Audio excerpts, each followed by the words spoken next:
general nerdery. So I've been buying clothes because they make me think of wrestlers, specifically like Seth Rollins, like you and I were talking about last time. The problem is when I wear those things, I don't look like Seth Rollins. I kind of look like if Macho Man Randy Savage stopped working out. It could be worse. I just had like really oversized Seth Rollins sunglasses and a cowboy hat on, and I was just like, nope, I missed the mark. It's not what I was going for. Maybe you should be more jacked? And like skinny. No. Just more jacked. Just more jacked. Oh yeah. Then you might be actually more macho man. So, welcome to General Nerdy, your podcast about liking things. I'm Zach. I'm Tyler. And that's Steven, who I just interrupted there. No, you're fine. I'm Steven. Hi, I'm Steven. Ooh, yeah. Oh, that's a really good one. That is solid. Thank you. I was going to do one too, but I can't top that. He's the only one that was actually watching wrestling at that time, so... Pretty much. Mine's all Spider-Man reference. And so much Slim Jims, guys. Bonesaw is ready. Bonesaw is ready. Yeah, they Snap still into do a Slim lot Jim. of... I know I can't even do it at all. They still do a lot of Slim Jim advertisements. LA Knight has become their guy. Mm-hmm. But the description of meat stick, now that I'm old enough to know why they can't call it, like, jerky or whatever, Yeah. makes it the most unappealing. You know, Like, I'm happy I've never had one. also, they don't snap like they do in the commercials. No. But that's a good thing, because meat is not supposed to sound like that. Yeah, I think they would be somehow worse if they snapped, for sure. And scarier. Much. Huh. Now I'm going to think about actually snappy Slim Jims for way too long. Don't like that. Anyway, what were we doing? Who are we? I'm Tyler. We've already done that. Okay. Today we're covering Farscape Season 3, Part 2, which, as much as I'm glad we're splitting them up, getting to that level of description for an episode is really Harry Potter 7 Part 2. Like, it's not good. What, we only have 3 12. episodes left after this. yeah. Oh, is season 4 only 3 episodes? No, we'll split No. Season 4 into 2 episodes ourselves. Now I and understand. Then we'll do the Peacekeeper Wars. This is we have I missed the 3 thread. episodes. They have, like, More. 22 and 2 almost movie-length things. Sweet. But before that, what have we been ingesting? Other than just so much fucking Farscape. Yeah, so much Farscape. I got a couple fun ones. So I went and saw Alien Romulus. Ooh, how is it? It's the 3rd best in the franchise. Wow. Alien Romulus? Romulus? Wow. I think actually pretty easily. It seems to have... it helps if you've seen all of the others. Fede Alvarez did an amazing job of finding ways to rhyme with pretty much every single film in the franchise at some point or another. Like if you've seen them all, you're like, oh, I get why he would do that. I get why he would do that. Prometheus and... Yes, Prometheus and whatever. The other new one. Yeah, those both actually play a... There's a commonality there. Oh, it fun. only has direct ties to the first one. Do we get an update on the cat? No. Do we get an update on Newt? No. She's not in the first one. Yeah. Also, Only direct we do ties get to an the update. first She one. dead. Oh, only direct ties to the first one. Okay. Yeah. 'Cause she was dead in the 3rd movie. I will say the direct tie is, well, there's a couple other things that I guess are technically direct ties as well.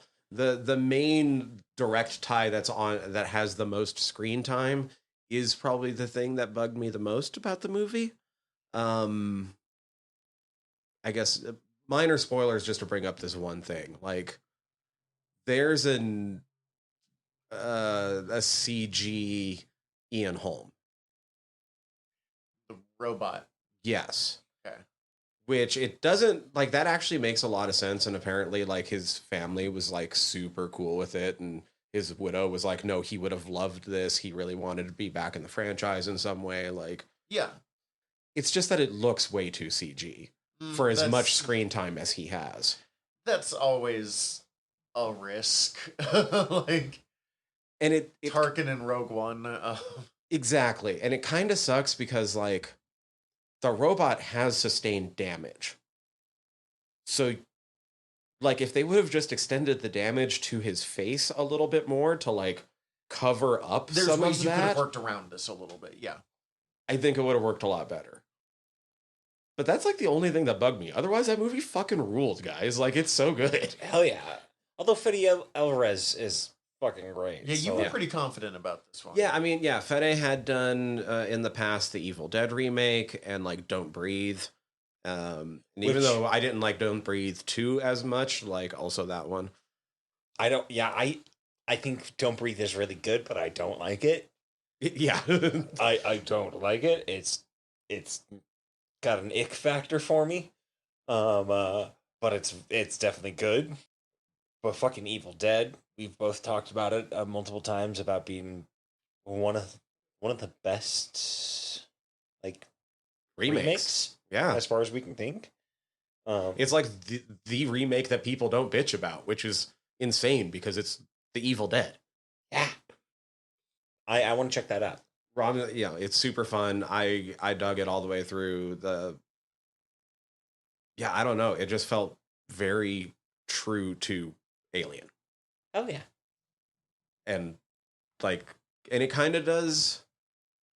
It kind of follows, like, a little bit of the same thing that even, like, the series did. Like, the first movie is a good horror movie. The second movie is a great action movie. The first half of this movie is a good horror movie. The second half is a good action horror. Like, it sort of switches, but it mimics everything that came before it in a way. So I also went and saw The Crow. I have so many questions. I need to know your thoughts. No joke, it is legit a good movie. Okay. It is legitimately, people are shitting on it even existing. I, like, sincerely hope that enough people get over themselves that it manages to truly find its audience one of these days. It deserves to become a cult classic in its own right. There are a lot of ways that it is even when it goes away from the actual beats of what the original story in the first movie does. Like, when they make choices to stray, there's still things in there that harken in a truer way back to the original graphic novel than the original movie did. Well, let's be honest, as much as the original movie's a cult classic, you and I rewatched it. It's good. I'm not even going to say it's good. Like, it's not a great movie. It's just, it is iconic. You have a really high bar, my dude, I'm thinking. Highlander is one of my favorite movies of all time. I think I guess you're the way you categorize things is a little bit interesting. Okay, but, like, and maybe it's either good or it's very bad. It's not. I didn't say it was very bad. I said it was not Sorry, good. but, like, that's. I think it's good. I think it's not great. I think it's. I should rewatch it again with. Remarkable. The thing is, I thought it was so good when I was younger. Mm-hmm. When I was in college, I thought The Crow was like one of the best movies. And then I was so excited when we did the Crow episode, and I showed it to Cece, who hadn't ever seen it before. And watching it in my 30s with someone who had never seen it before, so didn't have that sentimentality, kind of went, oh. Oh. Like, that was. Wait, like, did he just say that was his sister? Oh. Wow, this movie has a lot of sexual assault. Like, Jesus Christ. It's a, and I'm not, whatever. There's a reason that movie's a classic. But also, you could not remake that movie today, and not in a bad way. It's just a product of, 1992? No, I was trying to tell this to somebody earlier in the week because I was I was excited. I made plans earlier in the week. I'm like, The Crow is dropping this weekend. I got to go see it. First off, because there's no way it's worse than any of the sequels. Because those City sequels of are Angels horseshit. had a great soundtrack. though. City I'll of give Angels that. did have a great soundtrack. City of Angels did not have as good of a soundtrack as the first one, though. The first Crow soundtrack is part of why it's so beloved. Yes, not because of the movie itself. Yes, but I did not steal the first soundtrack from my mother when I was 10 years old. Fair. I did with City of Angels. That makes sense. 100% you would steal that album. My question, and you may have already mentioned this, is it a period piece? Is it set in like... I mean, even the first one was a little vague on when... So I only asked because I just watched a trailer for it, and like the way they were showing some of the villains, they like kind of were like late 80s, early 90s aesthetic. So I'm pretty sure it is. But Except it doesn't affect what happens in it in a way that it actually matters. It's not trying to be the 90s, No. but it's also trying to be... I legit didn't notice till like 3/4 the way through the movie where I'm like, oh wait, that looks like a late 80s car. Yeah, and it's literally that I saw a late 80s car in the trailer, and I was like, is this a period piece? Is this a period piece? I'm pretty sure it is. I feel like it's trying to be like a homage to the original enough that it is being a quote unquote period piece is what it's doing in a way that I like based on what I've seen in the trailer. How's Skarsgård? Skarsgård's great. So Skars having is kinda seen guard. so having seen it, it is not at all an homage to the original. Oh, interesting. Anything that it pays homage to, it ties directly back to the comic. Which I know you've read the comic and like it a lot, Numerous right? times. Like, here's the thing, I'm calling this movie good, and I don't take that lightly. Like, I love The Crow. From the movie, I fucking like when times are tough, I tell myself like it can't rain all the time. From the first movie, I used to have cringe pics on fucking MySpace of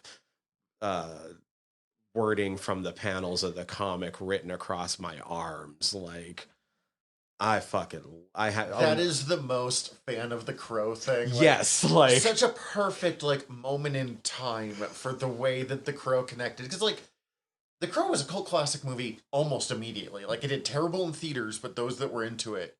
But I feel like it was really not until the like emo scene kids of the early 2000s, like 10 years later, that it really had its full audience. I think because of the it definitely got a resurgence in the like 90s and early 2000s when the internet in the Hot Topic era. the Hot Topic era, especially when like people were able to read the Wikipedia history of the movie making. With the rise of the fucking Hot Topic mall goth and scene girl. Yes. 1,000%. Out of curiosity, Every girl I had a crush on when I was 14. Same. We all had. We get it. In your opinion, though, do you think which one do you think is more faithful adaptation of the original graphic novel? Visually, the first one.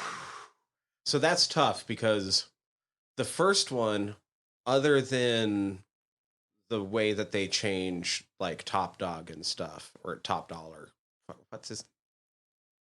They switch around two of the names in the movie anyway, from what it is in the comic. Anyway, like other than that switch and like his weird like chick henchman and everything going on with that, and the way they figure out to directly target the Crow, that first movie is kind of almost beat for beat the comic. Mm-hmm. Sweet, because I've never read the comic and I was just curious. There's a couple things that they take out, like this super fucking bloody attack at the junkyard and stuff. But I would say this newer one though is maybe more faithful to the feeling and the overall goal of what the comic was doing. That's not uncommon for 90s comic book movies to get a lot of the visuals perfect, but sort of miss the point. The first movie is kind of a supernatural revenge action movie. The comic is a melancholic, ultra-violent tone poem written by a guy trying to express his grief for losing the love of his life and just like frantically grasping for some sort of catharsis. And the new movie centers very much more heavily around Eric and Shelley's relationship and his loss when that finally happens. That was maybe one of my biggest critiques of the old movie when we watched it. Shelley doesn't exist. Shelley's not a person. So this movie is almost like, this new one is almost like two different movies, because like the first hour is a romance movie between Eric and Shelley. Mm-hmm. Cool. Well, she's dead. Like by the time he walks in the first scene, like in the other one. I am being too hard on The Crow. It was one of that, like, it's so great to like, oh, maybe it's fine. Yeah, it was a real shift. I do want to reread the Crow comic. I read some of it. I struggled with it, but I don't know. The way that it was built up as this legendary comic, I expected it to be like, and I'm not trying to be disrespectful of this comic. I was expecting it to be like a master of the craft, and it's not. It is it's extremely passionate amateur that managed to hit something that touched the cultural zeitgeist. And there's nothing wrong with that, but I was reading it with the wrong mindset. Right. It's a masterpiece, not because he's a master of the craft, but because of how raw and truly emotional it is. Mm-hmm. And how much it touches and feeds into the grief that the author was actually feeling in the moment, and how it manages to convey that in sometimes even just dumb ways. That's the one thing the one thing I am bummed about from the new one is that it is not nearly as melodramatic as the first film or the comic is. Like, Eric is much more melodramatic in both of the other versions than he is in this new one. As a side note, because we've alluded to it a couple of times, the original Crow comic was made after he crashed a car and his girlfriend died or something like that? I think a drunk driver killed her. Okay, yeah. And it was his fiancée. His fiance's killed in a car crash, and he's falling apart, and he makes a comic to deal with it. So, yeah. Fuck.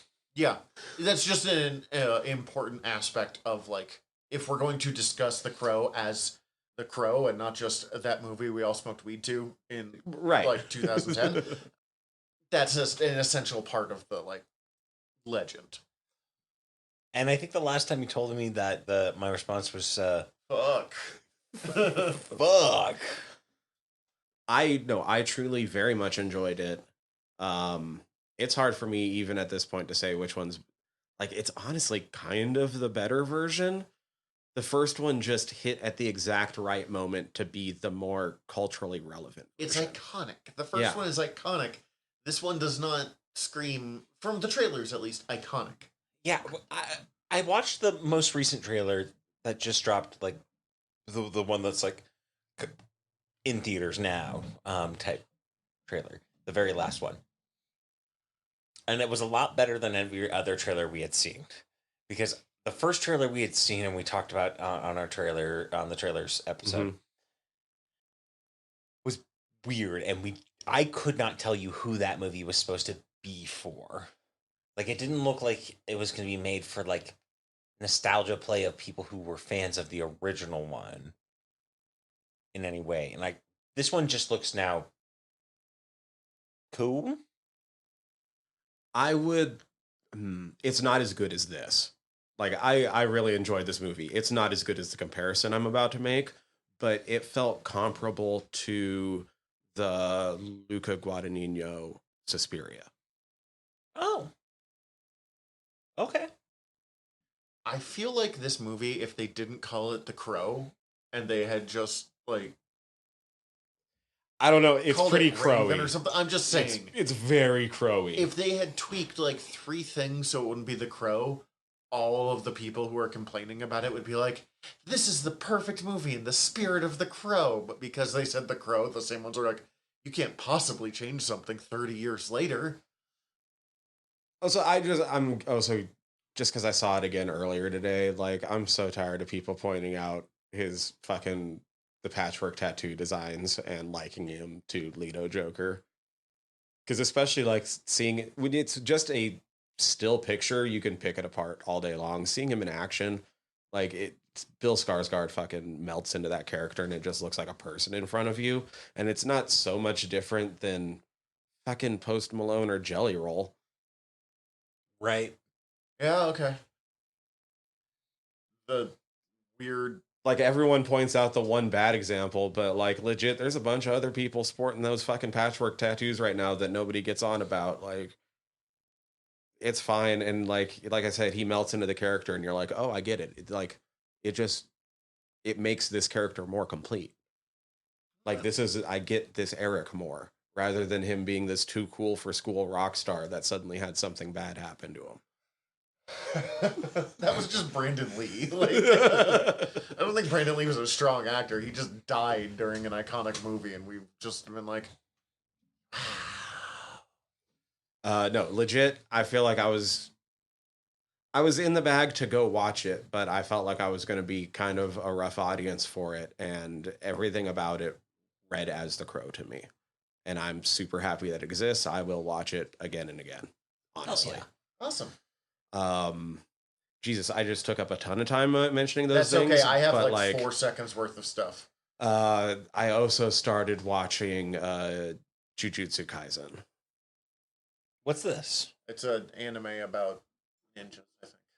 So it's like dark magic users. I basically at a certain point I was during one of our other anime seasons when I was like doing research and scrolling through shit on the internet, like it started popping up different clickbait articles for me because of what I had been looking up, good old surveillance on my info and data and all that. I think I know what we're talking about now just because of seeing similar things. But one, every once in a while they know what I like. They survey enough of my data and they get me to click on some of those. And there was one about like a dark trio of shonen. And I'm like, well, that sounds right up my alley. What are they calling the dark trio of shonen? And I don't know how much of this is actually a thing and how much it's just some clickbait website coming up with a good name for these three. But the three that it threw out there were Chainsaw Man, which I do intend to get to sometime soon because it has been on my radar anyway. Same. Hell's Paradise, which I'd never heard of before, and I still know hardly anything about. And Jujutsu Kaisen, which was being compared very favorably to Bleach. And you're a Bleach and obsessive. I'm a big Bleach guy. So I was like, well, I should check this out at some point. And like, yeah, it's kind of bleachy so far. And I also understand like why it's a bit darker than some of the others so far. And I don't even think I've gotten to the fucked up stuff yet. But it's like, the premise is everybody exudes bad energy. And they call it like curse energy or something. And like, it's all the bad feelings and all this and that, like all your stress, anger, it kind of just exudes out of people naturally. And over time, it pools together and creates like these curse beings. Some people can control their curse energy and not exude it out into the environment and can instead use it to like make magic to fight the curses. And this like kid, shit happens, and in order to save a couple of his friends, he ends up like eating a finger from this like that was not where I expected that sentence to go. He eats this finger from like this legendary super curse monster that was like damn near a god, and there's like the 20 because the dude had 4 hands, so the 20 fingers are each like these super powerful dark energy relics that have been sealed away and stuff. but he needed the curse energy to be able to fight and like protect his friends. But because he did that, he's supposed to be immediately executed. And it's kind of an upside because normally you can't get rid of that energy until it's like absorbed by a human being. If you then kill them, then it does get rid of that energy forever. But the dude in charge is like, well, because you can get rid of it forever by killing you, how about we just hold off your execution and you find the other 19 fingers, eat them all, and then we'll kill you. And then we'll kill you. And the dude's like, well, if it's die now or die later, and I have the opportunity to like save people in the meantime, I guess I'll go that route. But it also means that like this super evil spirit is also gradually taking him over. Especially probably the more he eats them. Yes. Okay. That sounds right. That's what I got 2 episodes in though, and so that's about what I got so far. What have I been ingesting? Me and my partner finished watching The Good Place again. Oh yeah. We'd both seen it before. We were rewatching it because she wanted it to reference some of it for course she's teaching. That's forking awesome. It is so forking good. It's incredible. It might be the most. It might be the most perfect TV series I can think of. Yeah. Portals. And apparently we were on a Kristen Bell kick because after we finished that, I put on When in Rome, which is okay. I was hoping you were going to say Veronica Mars, which is something on our list that we I don't know if it's actually good. I just know I was really into it. It's but I was also into Smallville, so like take that as you will. I hear it holds up well from what I've been told. I haven't actually ever seen it, but Kat has and enjoys it, so we're gonna watch it eventually. But When in Rome, fucking guys, When in Rome has a cast, my guys.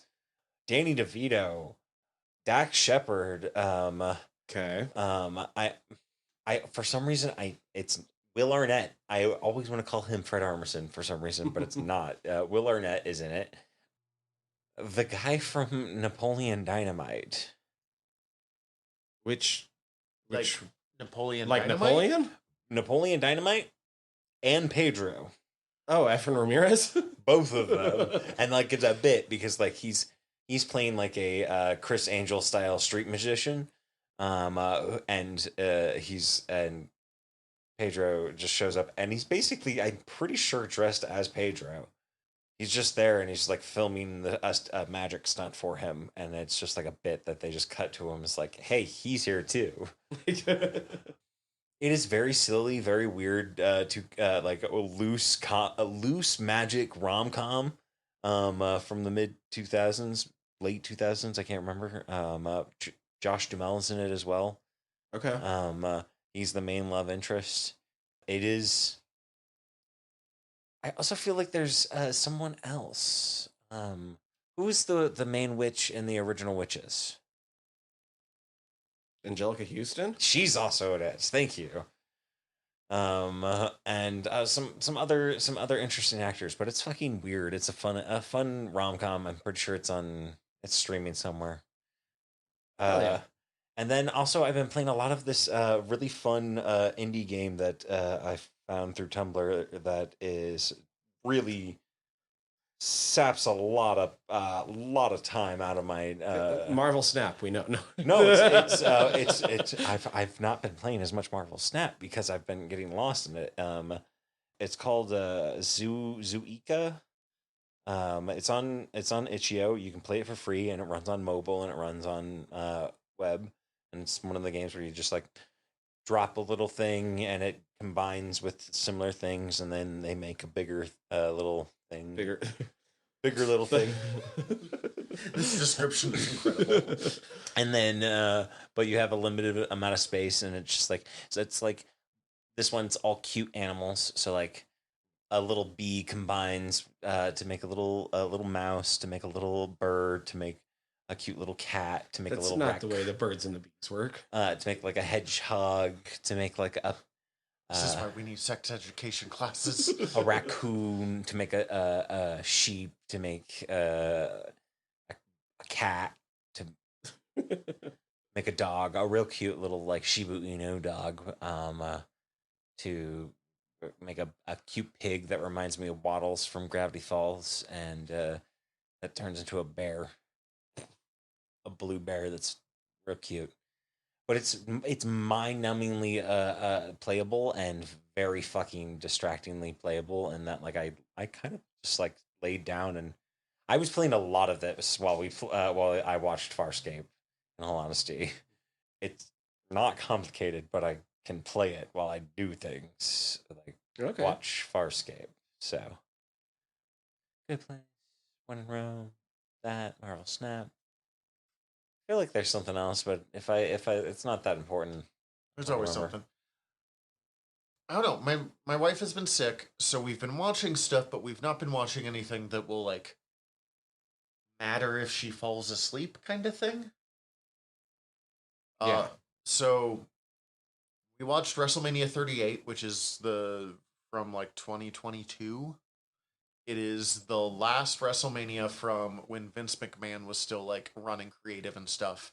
And I'd heard it was a really good one, and we've only really seen like Triple H run products. So I wanted to see how it felt different. And it's interesting because it's really subtle, but it's also really different. Like it's very much a different product. And I'm like, oh, so this wasn't even bad. This is supposed to be one of the good ones, but I see how like it got bad under this direction. It was fine. It was probably the worst PLE pay-per-view whatever that I've seen, but like Yeah. It started a lot of the storylines that I care about now, like the Judgment Day was formed in that one. Oh shit. By Edge. By Edge. Yeah. So I did not know that about the Judgment Day. That's kind of neat. It was originally Edge and Damian Priest, and this is before they'd even brought in Rhea Ripley, because he'd come out of retirement and he's like, they all love me now. Can I still be a bad guy? It was weird. He was not very good at playing it was so over the top bad guy that it was like doing scales with little fake skulls and stuff. Like it was weird, but it was fine, whatever. I ended up playing a bunch of Candy Crush, which I should probably delete from my phone. I downloaded it after the Quasi Cupcakes episode of Brooklyn Nine-Nine, somehow missing the point of that episode, I guess. But, and we watched a couple of serial killer documentaries, because... Anybody good? I'll get there in a sec. A person that I used to know that I have long since cut off all contact with because they were nuts. A ex of theirs was called by the police being like, hey, we found human remains on their property. And their answer was, for teaching? And so we're kind of following up on that. Like, way exaggerating what they're saying here. But, like, that was the gist of the conversation. Mm-hmm. And it's probably nothing. But, you know, in the same way that if someone was like, do you want a human skull? I can't promise I wouldn't say no. Right. To that. Like, but it definitely got us talking about serial killers. So we just went on Peacock and saw what we could find. And there is Dahmer on Dahmer, which is a little older, so it's kind of trashy, but it has an interview with Jeffrey Dahmer from before he was put to death. And one about John Wayne Gacy that has extensive interview footage from him. And, like, I know both of these. I listen to a lot of true crime stuff. Hearing those guys talk is truly unnerving. Like, and I usually listen to podcasts of true crime, so getting visuals to go with it was something else. And what was freaky about John Wayne Gacy, do you know who John Wayne... I know of John Wayne Gacy. I don't know exactly. Remind me. John Wayne Gacy is most famous because he also dressed up as a clown, but that had nothing to do with what he did. He killed 34 mostly teenage boys after having sex with them, or sometimes before, and buried them 32 of them in the crawl space beneath his house.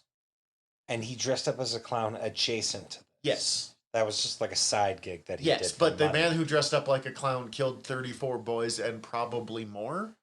Sounds more salacious and sells more. Especially when you see the picture of him in the clown makeup and it's already a horror show, and then you're like, yeah, I can see it. But like watching him, because there's no hesitation in his lies, and he's so confident in those lies that you almost start, and it'll like sound reasonable at first. And you're almost like, holy shit, he's making it. Nope, this is quickly going south, and there's 34 boys in his basement. Like, This reminds me, at some point, you should watch Mindhunter on Netflix. Is it that's featured about in that? the guys that got brought down a lot of those serial killers. And that's the ones that started doing like the profiling Yeah. and stuff. Now, If only because of the casting and how amazing it is for like the guy that they get to be Kemper and the guy that they get to be Berkowitz and the guy that they get to be Speck are all. oh my god, I can only imagine Ed Kemper. Anyways, it was really fucking fascinating. They had the cops that brought him down. That's so good. Holy shit. Okay, yeah. But he just showed me a picture. Okay, quick side note. I have to do this. So Ed Kemper did over 100 audiobooks in prison, including Children of Dune.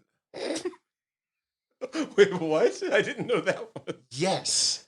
There is an audiobook version of the third Dune novel, the one... I don't know if you read Children, but it's where it starts to really go off the deep end. Read by Ed Kemper. And, like, I am not a believer in collecting serial killer memorabilia kind of stuff. Like, I want that audiobook so fucking bad, though. Like, Do you really? I don't, but I do. This Berkowitz is such a little bitch. Oh my god. This reminded me of something else that I ingested with my partner Kat. She was watching a very fucking wild documentary about. It was a documentary called "Dancing for the Devil." It's about a cult called in the Shekinah Church or 7M Management. Ooh, I've heard of that. It's like a TikTok thing, like adjacent. It blew up on TikTok. A woman who was like fell into it, like was TikTok famous for dancing slightly beforehand, and then like caught into it because it was like a way to get it more exposure. Definitely some fucking cult shit. It is a wild, weird little docuseries. And then I also started one and then turned it off called The Myth of the Zodiac Killer, because I really quickly realized how full of shit it was. Because it's a guy claiming, like, there was no Zodiac Killer. It's just a literary invention. I am the like, Zodiac Killer. But, like, there is no Zodiac Killer. It just is a bunch of random-ass murders that they put together for a big story. And I can prove it. And then, like, every other person they interviewed is like, no! Like, there's too many, like... We all know that it was Ted Cruz. but like it's, and I actually like looked the guy up, and really quickly it was like doctor with quotation marks kind of guy, Honorary doctor at best. And I was still trying to keep an open mind until he's like, the first one wasn't killed by the Zodiac Killer. This teenager was killed by the Hell's Angels. And I was like, we're done. No, we're fucking...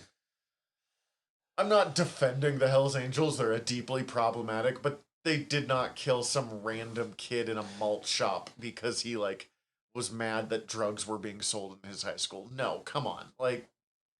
No. They would have smoked him out so hard that he couldn't remember anything. They might have kicked the shit out of him, but, like... That's option B, I think, more likely, but like... This was like the plot from Grease if it was a horror movie, the way he was. I was just like, we're out. Like, so that's... I can't recommend that one, but the John Wayne Gacy Portrait of a Serial Killer, I think it was. and then Dahmer on Dahmer. Dahmer on Dahmer's trashy, but like hearing Dahmer's dad talk about him, or the poor woman that lived across the like hall from Dahmer that's like, who is this weird white man that lives in this? Because Dahmer moved to a part of the town that was extremely poor and extremely black. Yeah. Because he knew as the only white guy, the racist police were going to look after him instead of like, this dude's a fucking monster. And it worked. But like, the poor neighbor being like, what's going on with Jeff? He had how many penises in the fridge? Like... That's 3 more than last time. He had a lot of them in there. I'm not even joking. But anyways, like... You asked how many is too many. 1. And if you're not at like some sort of like... What about my 3 penis wine? Okay. Anyways, it's just... They should not be cutting off penises and keeping them in the fridge, even in a funeral home. Like, that's a different kind of... It took me a second to realize what you were saying there. But, like... I tried to find the space where that would happen, but actually I don't know why you would be cutting off penises at all. And then putting them, like, in the fridge next to... Like, it's like... It's not like they're donating them. Are they doing scientific research on them in any way? One of the cops that was talking about, like, what they found in the fridge, because they found, like... heads in there. Mm-hmm. But he's like, we opened up the fridge and they have to list everything. They're like, it was mostly empty, a bunch of condiments, some Dijon mustard, and he's got that fucking accent because he's so Midwestern. Some Dijon mustard and a head of a black man. And you're like, dude. One of these things is not like the other. Dude. One of those you would expect in a fridge. Nope, I'm not gonna even say it. And we all thought it, we're moving on. No, it's definitely condiment, and anybody that thought anything else is weird. You're naughty. Anyways, yeah, serial killers, and Candy Crush. Did you ever read My Buddy Dahmer? No. I never have either yet. I hear it's pretty good. They did a documentary on it. I haven't watched it either. A few too many of those where they're like, so-and-so was my friend. And then, like, you actually go into their story and they're like, we hung out for 2 weeks in 1975. Yeah. You guys weren't friends. He was the weird dude you had a college assignment with or, like, whatever. And I don't know. I'm not saying that about my friend Dahmer because I haven't read the book or whatever, but it's why I haven't read the book. Yeah, I mostly just know it exists. I haven't gotten to it myself, so... On that note, let's take a quick break, and then let's talk about... I don't know how to translate from serial killers to Farscape. Scorpius. That works. So watching this episode, or this chunk of episodes, really put into reference for me why this show is so, like, legendarily wild for me, like when I think about it, remember it, because when you watch every episode, it mostly makes sense. You can kind of logically follow where people got from point A to point B to point C. If you miss anything in between, it makes no sense anymore. Yes. So it's very much the way I watched it was I caught it when I could on Sci-Fi as a kid, like, how you used to watch television. You didn't see every single episode. So no wonder I never knew what the fuck was going on. Just even, like, you don't have to miss much to be like, wait, why is Crichton with only half the crew? And then why is this Crichton... Now why is Crichton with a different half of the crew? But if you missed, like, 3 episodes explaining that, they don't feel the need to be like, Crichton clones every episode. Yeah, they don't make a big deal about it. They don't, like, dress them differently. They don't do anything really to distinguish the two other than, like, hey, did you watch that episode where they tell you that this is going on? Which Look, is honestly, brilliant, honestly. Like, you that's what they should do because he's playing Crichton. It's just Crichton in different situations. I did, this skips ahead a little bit into what we're going to talk about, but that did lead to a little bit of a downfall with me. Even though there are differences, they did not expressly differentiate enough between when you're inside Talyn and when you're inside Moya, and it made me feel less about what happens to Talyn. I didn't feel much about what happened to Talyn just because they kept setting up Talyn to be like, yo, Talyn, what are you doing? I cried a little bit, but mostly because how everyone else was feeling. Like, I was so bummed. I was sad for Aaron Moya. Pilot and Moya. Credit to it for a character. And Shiana, in all honesty, Shiana actually was like, oh shit, I forgot that Shiana's like so fucking invested in Talyn. Mm-hmm. It is incredible the amount of emotion I feel for a early 2000s CGI'd spaceship. And that's the thing. I think if there were more times where I was super cognizant of the fact that they're currently living in Talyn or living in Moya during this or that scene, I think it might have impacted me more. Yeah, like, yeah, especially with that, like, narrative arc that they set up, I didn't care as much as I thought I was going to about Talyn, in that, like, really, I felt like they didn't give enough narrative stakes to Talyn being, like, anybody other than Moya's kid. And Talyn's a bit of a shit. It's true. Yeah. It is impressive the amount of personality they did manage to give just by, like, a couple of... I don't know. I kind of disagree with you guys, but, like... Wait, who's worse, Talyn or Joffrey? Joffrey. Although... I don't want to punch Talyn. I don't know if Joffrey has committed as much murder. Right. So... Okay.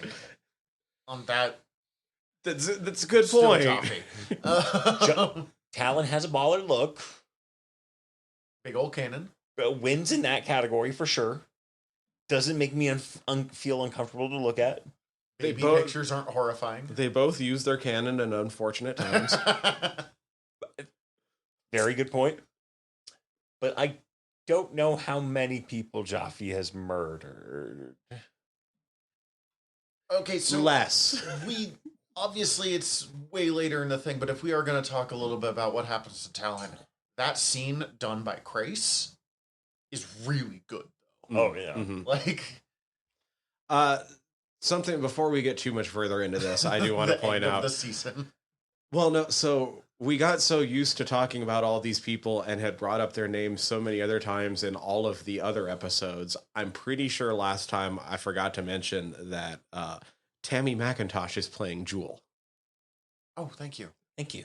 I just wanted to make sure to do that. Good point. Especially because she's around now. Good call. And I like her more this half. She's settling in a way that is not... When she gets stuff to do... I mean, one, she starts to get a little more acclimated. Yeah. Like, honestly, even if she's still annoying, she starts to develop the relationships with the other cast members, and they give her things to do, which helps balance out her being overwhelmed and shrieking. Because, like... And melting metal. Yes. Actually, that was one of the, like, most clever scenes where Melt this. Aaron needs to, like, solder something together and just stabs her or something. I think she pulls her hair. That's what it is. But Jewel was a lot when she was just there whining and screaming. But the moment that she does something to pull her weight, you start to go, oh, okay, I get it. And she becomes less frustrating. Also, the developing, I guess, relationship with her and Dargo, like the friendship. Yeah, it's hard because Dargo wants to fuck in my brain, so I feel like he. I'm not saying she does or doesn't either. Like, I'm not 100% sure. To me, it always seemed to be implied that she was going like, this friendship can have benefits, but we're on your schedule because you just had a bunch of bullshit happen to you. Also, I kind of assume that everyone on Moya wants to fuck, other than Rigel. Who's the one that gets fucked in this one? I mean, good for him, but... Like, good for him, but, like, I could do without that mostly because I still want him punted into a sun. I don't know. I think Jewel grows a lot in this season, and you are very much correct on that front, is really what it is. Definitely. I do love that, like, just like that was a thing that I pointed out to Kat with a few episodes she watched. It's like, yeah, Dargo likes to fuck. Dargo likes to fuck. Just fucking arcing ropes of jizz. I didn't get that flued into The way that actor goes, is like relatable and deeply uncomfortable at the same time. Is like pleasure motions. I think you are right in that, like, at one point you said that Dargo will become my favorite character. And I'm pretty Dargo's fucking great. I'm pretty sure When Dargo's my favorite character. When they make him more than just knockoff Worf, and I fucking love Worf, but like when they let him be funny, and I actually like it does get grating, but I really enjoy the relationship between him and Crichton, where they're like fucking devoted to each other, but also cannot stop fighting. I love this show. But I did realize that so many times does an episode end, and it was like, "Fuck, that's a bummer." Yeah, this is a sad show. And like, then wow, that sucks. And then the other season, the thing I noticed while watching this season is, in general, is that this show does not give a fuck about like continuity in a way that I love, in that they just like will throw shit at you in a way that's like, well, I hope you watched every episode. Well, it's not that it doesn't give a fuck about continuity. It doesn't give a fuck about coddling its viewers. Yes. It's very loyal to continuity. Its continuity is just ape shit. So if you don't there it is. If you don't keep up, and it doesn't feel the need, like, okay, in the final episode, the old woman is added on board as a side note. And you're like, and wait, I don't know if it's ever fully explained. They it's give said you in passing. They give you an explanation, but it's also not necessarily like is A good one. Do we know if that's true? Right? So like it's this show is very willing to just make choices and expect you to be smart enough to catch up. And sometimes that works really well. Sometimes it doesn't. I kind of think an example of where it works really well is the twinning of John Crichton. What's interesting, okay, so he is alive. And dead. Full on spoilers. Full on, like, you know this already, but full on. That character, the second Crichton, is alive for less than 10 episodes. He dies on what would have been the 9th episode, like... Right. Because I looked it up. Episode 6 is where he comes in. Episode 15 is where he dies. Okay. In my He's brain, my when favorite I don't, Crichton? In my brain, when I don't watch this for a while, It's it all the same expands to Crichton. like the full season. Oh. But it's like maybe half of it. But it's interesting because on one hand, they took the bit and committed to it in a way that Star Trek never would. Oh, by just having a second Crichton and having him stay. But also, he doesn't actually stay that long for the level of influence. Semi-related in that we just were talking really recently about like time-wise of it. In the episode, the really fucking weird episode where Crichton is like recovering from being drunk and he's explaining to Pilot what happened on the planet. I loved that episode. I don't think it works very well, but I think they took a lot of risks. I like the framing the most of it. More. I remember sitting there being like, wait, are they doing Farscape The Hangover? I'm kind of in. the framing, predating The Hangover. The whole framing of the episode of like him flashing back within a flashback is always a thing that I like, and that framing works for me the best out of it. But they do talk about how Crichton asked Pilot, like, how long have you known me, Pilot? And he says, like, about 3 years or something. Like, nearly 3 yards or something, which is basically a year. So, just to frame it, or it's like less than, it's like I think at this point it's supposed to be like 2.5 years, essentially. So, each season's relatively like a year in space, which is fucking wild to think about for Crichton, that he's been gone. Mm-hmm. To what you were saying, though, that being your favorite Crichton, that's because that's the Crichton that's not having the worst, life. Yeah. Yes, that Crichton has to hang out with Crace and Rigel and Stark which sucks. But like, he's with Aaron. He gets to do his cool action hero stuff and get the girl. He gets to do science shit. Like, he's the Crichton that gets all of the good stuff out of this, while the other Crichton gets Dargo, who he can't stop fighting with, and they're mostly fighting because he doesn't have anything. Like, they talk about it at one point. He doesn't have anything going on in his life worth shit. Ever since he's been introduced, I kept hoping Stark would grow on me more. It's never happened. Same. Dope look, but like they They struggle with what to do with him. Every time I've liked him, they've never prolonged what he's doing that I like. Like Legitimately, my favorite Stark moment this entire season is him getting told off by Aaron. Like, you think you're better than Crace. But I see your looks too. And you keep fucking pressing up against me like a creep. Yeah. Yeah.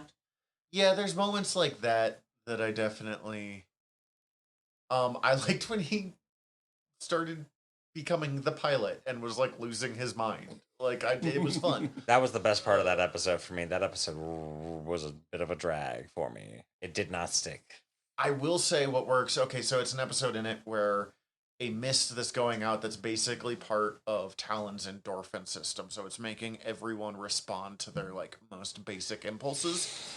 But the thing that I like about this episode, and I agree, I get tired of, I think of them as the Red Kryptonite episodes because of Smallville, but like the episode that makes you act out. Fuck, we need to watch Smallville. We've talked about it too much. We need to do Smallville. Even the hits, the bottom of the charts, something. We are not doing 2 parts for all 10 seasons of Smallville. I'm not doing it. We're not doing a year of Smallville? I'm not doing that to my wife more specifically. I won't have a wife at the end of that. But top 3 rated episodes, we've lowest talked about 3 it. rated Yeah, it'd be episodes. great. Oh no. But Yes. The Smallville equivalent of Fear Her. Oh my god. It's worse. But I don't usually like those episodes. The thing that I like that they do is they don't have like, okay, anytime there's an episode where people are like randomly super horny, they will hook up with people that they would like never hook up with otherwise. And they'll end the episode with like a joking little like It's a good thing we weren't in our right mind. With an indication there's underlying, no, these two are fucking hot for each other because they've been hot for each other since the beginning. And it's just taking out their inhibitions enough that they're having trouble like resisting it. I do also like when they do set up that like a mutual respect situation of like, yes, that happened. Keep that shit tight. I liked it, but not my thing. But like, it's not. It takes out some of the weird consent issues with that kind of storyline. When it's just like these people who are in a loving relationship are just super feeling the love because of the drug instead of like, I don't know, kissing someone they never would otherwise for laughs. Right. They're not all suddenly boning down with Rigel. Or even the body swap episode where Crichton is just like opening Aaron's shirt so he can see the boobs and that like while he's in Aaron's body. Although I do enjoy the fact that he's like jumping up and down and so he can watch them like. I do also like that they set up that Aaron did the same with him. Yeah. Which I'm imagining her just helicoptering. We all started doing the hip shape there. Anyways, the first episode we watched is all about Scorpius, and we haven't even talked about him yet. I was gonna say last episode we had the problem of everything mushed together, so I tried to space things out this season. Now I don't even remember this episode. Scorpius has made a neural clone of Crichton.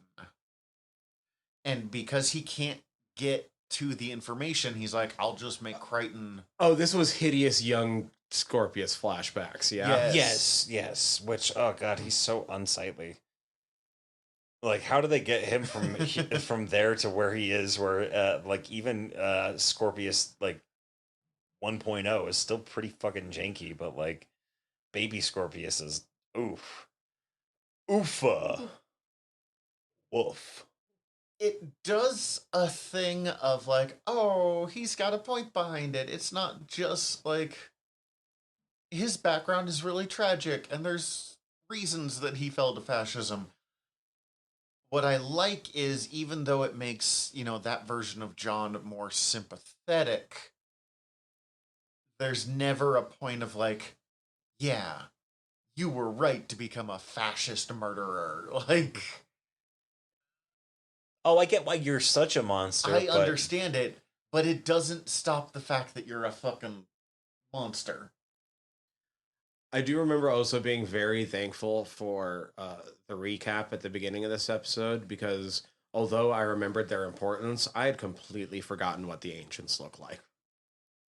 Well, they look pretty radically different between season 1 and season 3 as well, because when we do see them, they're not doing the puppet anymore and they're CGIing them, but they don't look the same.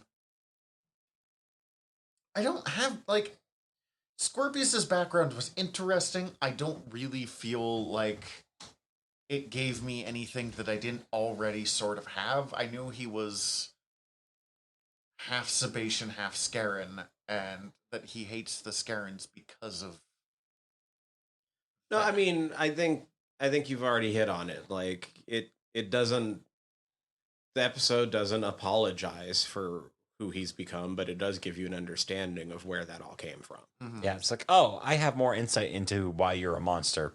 Doesn't really change that you're a monster. But now I get it. Now I know more about it. But it did mean for a brief period in this show, there were 3 Scorpiuses and 3 John Crichtons in the galaxy at the same time.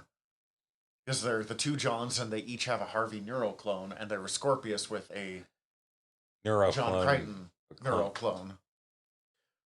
With Scorpius having the John neural clone made me so happy, once again, only because of Battlestar Galactica and where all of that bullshit goes by the last season. Yeah. Really, I keep thinking about Battlestar Galactica, because, like, in a lot of ways, as different as these 2 shows are, so different. This show walked so that show could run, kind of like...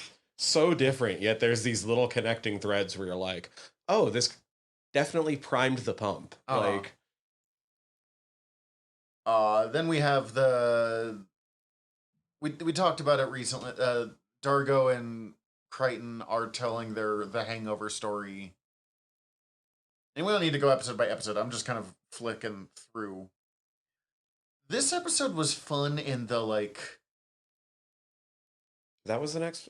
Oh, did I skip one? I'm sorry. No, No, next was Meltdown. That's the one with the weird mist. And we're... Oh, with what's the A plot? Star. I didn't care about what was going on. What I cared about was fucking Aaron and John hooking up all over the ship. Talyn is pulled in by a malevolent psychic star being. Yeah, somebody that lives in the star, like it lives in the spectrum of light that is being radiated by this specific star. That's like super enticing to Talyn, and he uses it to feed on Leviathans. Yeah. And he looks like a fucking straight up hell beast. Like he definitely right. I remember his look. I was like, oh hey, you look like you would fit in on Buffy the Vampire Slayer, maybe Angel. I kept expecting the twist to be that he was the telling good guy. the truth. Yeah, and like there's like the spirit of a woman being held by him that Stark is trying to rescue. And yeah, this is the one where Stark gets like interfaced with Talyn as a pilot. And maybe as part of my problem with Stark is like, okay, so Zan's dead, so I don't have a problem with him like being interested in other people. But like, why are you fucking a ghost? But the way they shift to the ghost. Yeah, Dan Aykroyd. That he has seen. I'm just moving on. I think he only got a blowjob. I'm pretty sure. That he has Stark has seen this ghost woman for 20 minutes. Oh yeah, he gets way too bent out of shape at the end. And she's like, "I'll see you in the afterlife." No, fuck off! Like, just he's got how many people waiting for him in the afterlife? Zan, New phone, who dis? But at least it's similar. Like, I kind of get how he starts to get obsessed with Aaron because Zan sacrificed her life for Aaron's, and he starts to transfer some of that along with just. I thought you were going to say Aaron's I understand because Claudia Black. But also, because Claudia Black. Oh God, this episode really drives that one home. Yes. Holy shit. Yeah. But I feel like, as much as I was saying, they don't feel a need to explain things to the audience too much for good and bad. They could have explained why Stark was starting to get obsessed with Aaron better in a way that I don't think it would have made Stark look better, but would have made me understand the process a little. We were just given a 40-minute understanding into Scorpius. Please give us an understanding into a crew member. Yeah, yeah, basically. Yeah, I watched this whole episode, and other than it's fun to watch Stark lose his mind, the fact that, one, Crichton has gotten really good at existing in this world. Mm-hmm. Like, he understands the technology now. He still doesn't get the names right most of the time, but that's okay. But the legitimate chemistry between Ben Browder and Claudia Black is incredible. And, oh my God, she looks good in black leather pants. Also true. Then we go to The Hangover. Or Scratch and Sniff is the name of the The episode. Hangover, it's got kind of a, like, 70s almost spy movie. The way that they'll do, like spin scene changes or, like, quick shots to, like, the characters dancing, like a 70s style thing. There's some stylization to it. Yes, for sure. Style-wise, I think this episode is really good. Plot-wise, it's a little strange. And the use of Crichton as an unreliable narrator, but never having, like, another version of the story. Because there's bits of it that really makes it sound like Pilot's right, that this story is not true. Mm-hmm. I mean, the fact that, like, fucking Dargo straight up has his entire likeness change. Yeah, but here's the thing. Pilot doesn't believe it, and you're acting like it's unbelievable. But there is nothing that they do in this episode that is so completely wildly out of character for the weird shit that they get up to in Farscape. Yeah, but I still feel I feel Pilot for, like, but his whole he now looks entirely different. But I mean, that's almost my point. Like, if you're going to have that, if you're going to have the unreliable narrator, you need a little more of the other side of the story, or the, like, a challenged different view of it, and then you can be like, which one's right? Which they'd already done a really good episode in season 2 with that. Mm-hmm. So as much as I enjoyed Crichton doing the Hangover thing, is this bullshit sat weird with me because, one, and as I said, none of the stuff that he said was wildly out of character for Farscape, and then two, they didn't really explore that idea from a storytelling perspective. They just used it to justify, like, scene changes with the characters dancing or whatever.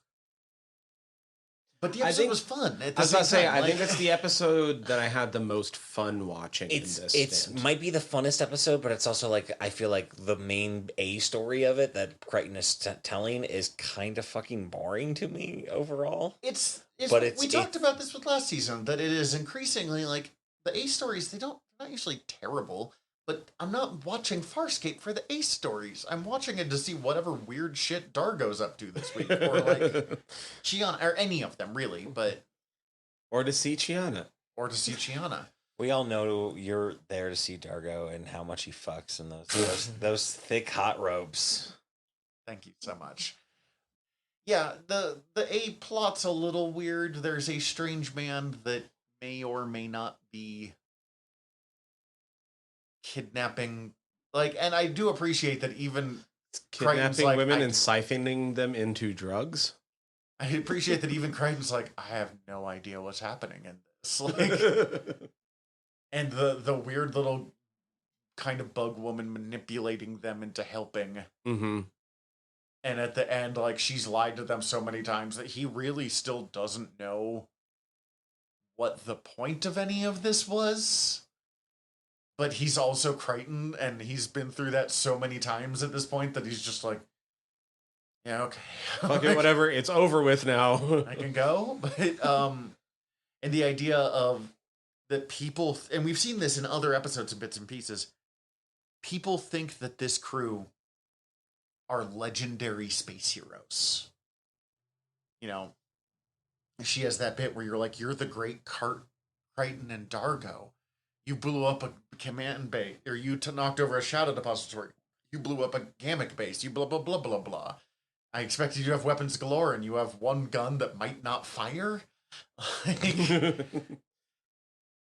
I really love when we see the outside version of the crew of Moya, because if you just read about the shit they accomplished, you know how, like, why people think they are at that point.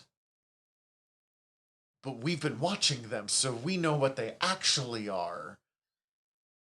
It also establishes that everything that we've been seeing them get up to is actually out of the ordinary. Like, people don't just have these adventures because they're living in space. You know what I'm saying? Mm-hmm. Like, this actually is like, oh no, they're doing something special. Yeah, this is pretty fucking weird, guys. I mean, that's the great debate of Star Trek fandom that I think Lower Decks does such a good job of just like, I mean, Wait, kind is of the this other just way around space? of like, this is just normal. It's just that this shit just happens to you when you join Starfleet. When you're on Moya, you're gonna just... Shit's gonna be wild. Yeah, like... Yeah, shit's gonna be legendary. Then it was the two-parter, Infinite Possibilities, Daedalus Demands, and Icarus Abides. The first half of this fires on all cylinders. The second half kind of drags until the final scene where they just act the hell out of it. The ancient that looks like his dad comes back, accuses Crichton of basically using wormholes as a weapon. He's like, basically like, hey, if someone's got wormhole technology that looks like your wormhole technology that isn't you with wormhole technology. And we gave you the knowledge to do this, so it must be you. So we got questions and problems with this, and you better have answers, or else we're going to have to murder you. And it's tying back to what, episode 4 of this series? Something It's the like episode that, where yeah. Zan was orgasming because of the sunlight every 30 seconds. As you do. Wow, was that like episode 4? Within the first half of season 1. Which, like, we come back to, what's her name, May? Not even close to what the name was, but I can't think of what the name is. I don't know what her name is, but the mechanic. Maeve? Furlough. A furlough. Okay, well, I'm gonna have to look her up. Furlough is correct. Furlough's correct. I enjoy Furlough as a character so much. Oh my god. The Charids all just look like knockoff Predators, though. Like, we're agreed on that? Yes. And I'm sure that's on purpose. Yes. But... No, Furlough don't sell the wormhole information. Yeah, basically, don't do that. Don't be shitty about this, Furlough. But That's she the is. point of the episode, right? It really is, though. I think it's... This episode makes some, like... This two-parter makes some really interesting choices of... It brings the Ancients back into the storyline, because... someone put this info in Crichton's head, but the Ancients themselves haven't been that important. Bringing them back in kind of puts the emphasis on, like, oh, they're a part of this.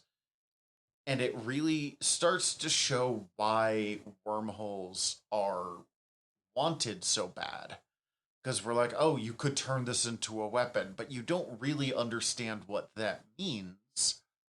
And no one really understands what that means. Like, because you can see in the way that Furlough isn't really connecting or giving a shit about it. Mm-hmm. Part of that's because she's a moral vacuum, but having the bit where we see how dangerous these really can be, I think puts emphasis on where we're going to go for the rest of the season.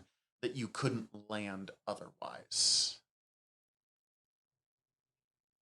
Also, Crichton and Aaron had been happy for too long in the world of Farscape, and they couldn't allow that anymore. Yeah, basically. Yeah. The stuff itself, the Charids attacking, was fun. It was well done. They obviously put quite a bit into the budget because they've got the dune buggies and the explosions and stuff. I enjoyed seeing Rigel Working a turret. working a turret and having like a lot of fun with it, being like, "Fuck y'all." Yeah, that was pretty great. The oncoming looming threat of Scarens getting wormhole technology getting introduced is kind of a It does another thing to make the Scarens more dangerous again. And they do a really good job of slowly Building raising up. the threat level of the Scarens until it is just more and more overwhelming. There's just no getting away from it at this point. Mhm. But like really, I watched both of these in one sitting. I really liked all of them. As I said, I thought the second episode dragged a little bit. Like, it had to get from where episode 1 ends to, well, Crichton dying. Mm-hmm. And the last half from like, oh, it's time for me to shut off the radiation thing onwards, fucking soars. But before that, it struggled to find its pacing, which Farscape does sometimes. But that every character, including Rigel, I guess the puppeteers and the voice actor, all kill it. Yeah. yeah. Side note, if you watch the Rigel bloopers, it's not the original voice actor who does, because the guy who operates the puppet has to do all of the lines. Okay. Uh-huh. Which is the same with a lot, like, Yeah. most puppets and Yeah. stuff. It is so fucking weird, though, to hear, like, a not ancient sounding, like, deep voiced man just being like, whatever fucking Rigel, like, same thing you're doing here, Chiana, just to steal her possessions or whatever. And you're like, Same thing you're doing here, Chiana. Just to steal his possessions. and like, it's, the guy's got like some decent voice acting, but it definitely was just like, I can't take this seriously. I'm just imagining Rigel now with like a deep, thick Brooklyn accent of some stagehand who's working a puppet. I'm just going to Zan's quarters.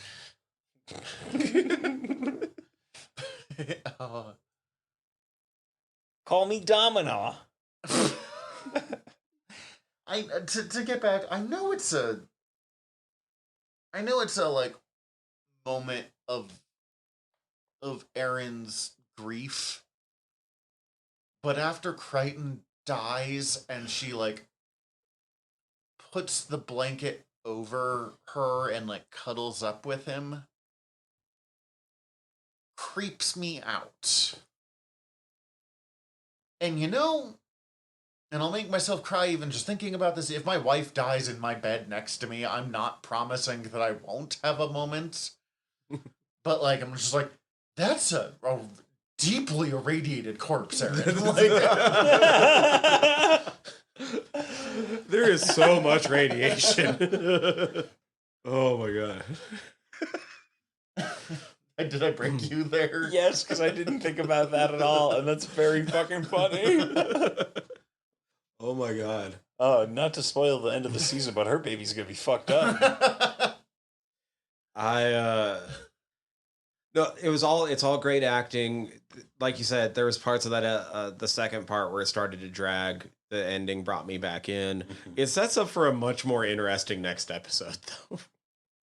Except it doesn't, because the next episode jumps back to the other crew. Because they do every other episode is about a different crew. So Aaron's sadness episode, you have to wait like 2 weeks for.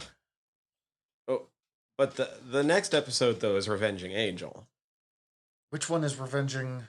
the cartoon. Oh, yeah. Oh yeah, which is so good. It is very good. It is wild to shift from like, this is what I was talking about of like, if you had just missed the twinning thing, and then you went from like, holy shit, they killed Crichton, you can't do that, and then like skip to the next one and be like, wait, why is Crichton alive? And why is he a Looney Tune? Because he's going crazy. Part of me was wondering, like, He's going loony. at first I was watching this, I was like, is this because I remembered that they had a Looney Tunes episode, but I didn't remember any of the I really details. love this episode. This episode was really well made. It really such does a- great homage to Roadrunner and Coyote. Such a good love letter. And does explore Crichton in a really interesting way that kind of helps him move past the places where he was stuck. Like, it actually has an incredible amount of character growth for an episode that is a Roadrunner cartoon. But I was like, is this a way for them to save money? To, like, not have to do film as many scenes? But, like, when you think about it, probably not, because they had to pay fucking animators, which is not cheap to do as much animation as they're doing in Yeah, like unless they had like some ability to just like have somebody do animation for them, I wouldn't imagine it being like super inexpensive to just like have most of an episode be animated. Right. That involves like getting people to do production design No, it's a lot of work. and like a lot of pre-work for one episode. And not pre-work that you can, like, reuse. Right? Scorpius looks so fucking funny as a cartoon character. I loved it. It was so good. Also, I loved Dargo as a cartoon character. Yeah. Scorpius was good. Dargo was good. I don't think the Aaron cartoon looks wildly like Aaron. The Aaron cartoon made me very uncomfortable because of the Jessica Rabbit thing, and that's because I apparently had a thing for Jessica Rabbit, but I didn't like it I didn't like Aaron as a cartoon. It made me uncomfortable. That's the Aaron sequence is one of the ones where I start to wonder just how much time they did give their animators, because parts of that sequence I'm just like, that just doesn't look great. Yeah, it like didn't look great. Didn't look like you were trying to really reference Aaron all that much. Well, both of the human characters were not nearly, and it's part of it's because they're Ben's humans. is weird like, too. Yeah. because like Dargo and Scorpius, it's I think in some ways easier because they already look so over the top Mhm. that you can just do the stuff and you don't have to worry about getting the faces close. But with John Crichton and Aaron Soon, it looks weird because what we have to be like, oh, that's them is, the shape of the face and stuff, but it's not as close. Yeah, you basically got to do like a cartoon caricature. Caricature. Yeah. But they are closer with Crichton than they are with Aaron. I don't know. Also, there is a thing, and this could just be watching a show from 2003. They do a really good job in this show of letting Aaron be a badass, and most of the time, letting John respect her as a three-dimensional person and a badass. Like, as a being with a whole spectrum of emotions. But pretty much, even though, like, the whole point of this is his realization that, like, the reason that he is going forward in life is because he loves Aaron Soon. The one time we see him interact with Aaron Soon, it is basically just how horny he is for her. Yeah. Mm-hmm. So, Which I get it. so do I, Claudia Black in leather pants. But, like, because, I don't know, I felt like because the lesson was just, like, how much he completes her, there should have been more than, like, she looks good as Jessica Rabbit. Oh, this episode does also have Dargo's ship, which like does it actually get explained where the fuck this ship came from? That's the ship that they found in the second episode of this season.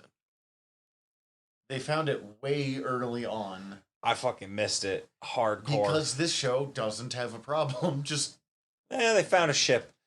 Don't worry about it. They found it in an episode earlier. yeah, basically. Like, They had found the ship.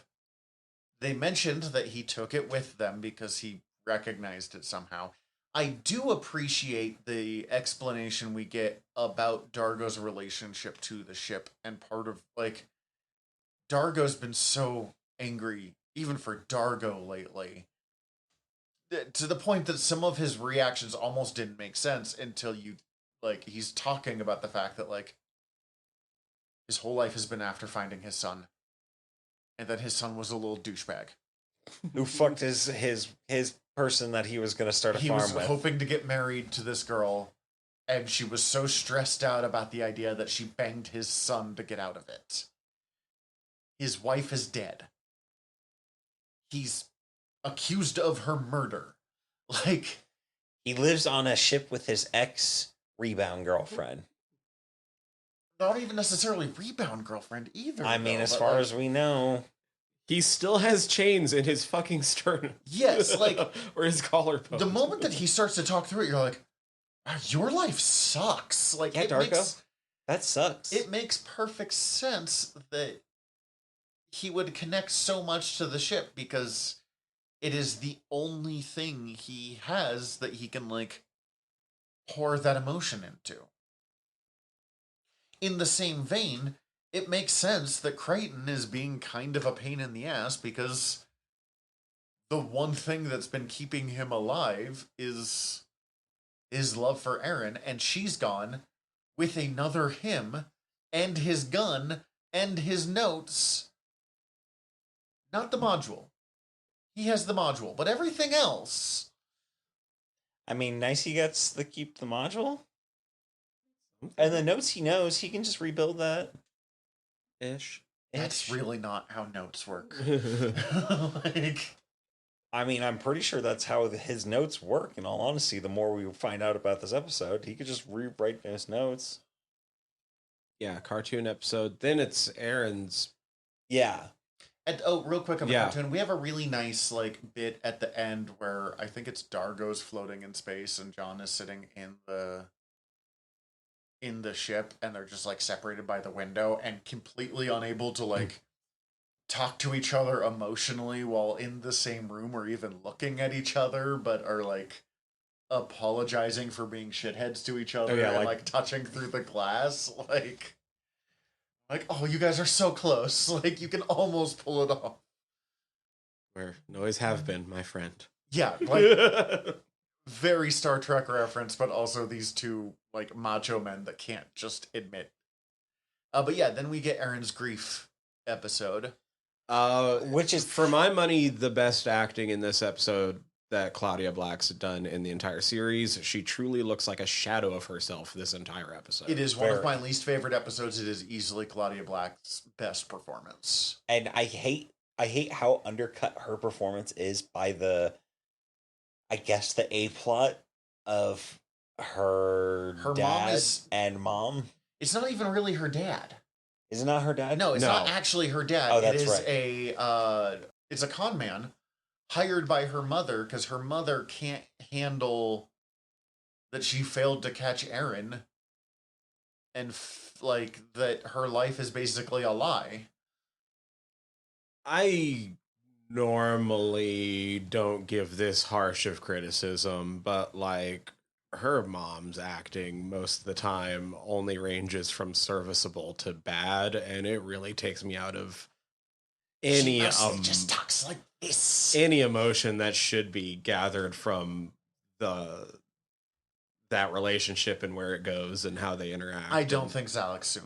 I feel like she was cast simply because she looks like she could be her mother.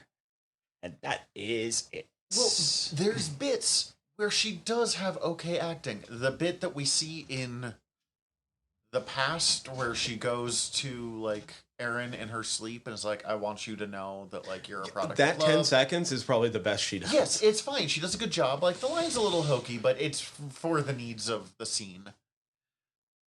But I feel like she understands how to play the soldier in this regime that doesn't allow love, that fell in love and had a child. But she never figured out how to play what comes next, which is she sacrifices her husband and kind of her child to survive and is just kind of a shattered relic of the human she, or I guess the Sebastian she could have been. But also at the same time, everything I've seen about her, she doesn't seem like she's that fucking great of a person, even if she had done all of that. That's the thing. Like, I don't know. I know that like 20 years plus have passed between when Aaron saw her as a child and who she's become now. But I feel like there needed to be more to explain how they got from point A to point B. And also, her revenge plot on Aaron makes no sense. Even why she wants revenge on Aaron, she should want to kill Krace or like. Yeah, She wants to hurt Aaron because Aaron destroyed her life, I guess. But like, Aaron didn't really destroy her life. Aaron was just born. Which, like, she's like the only.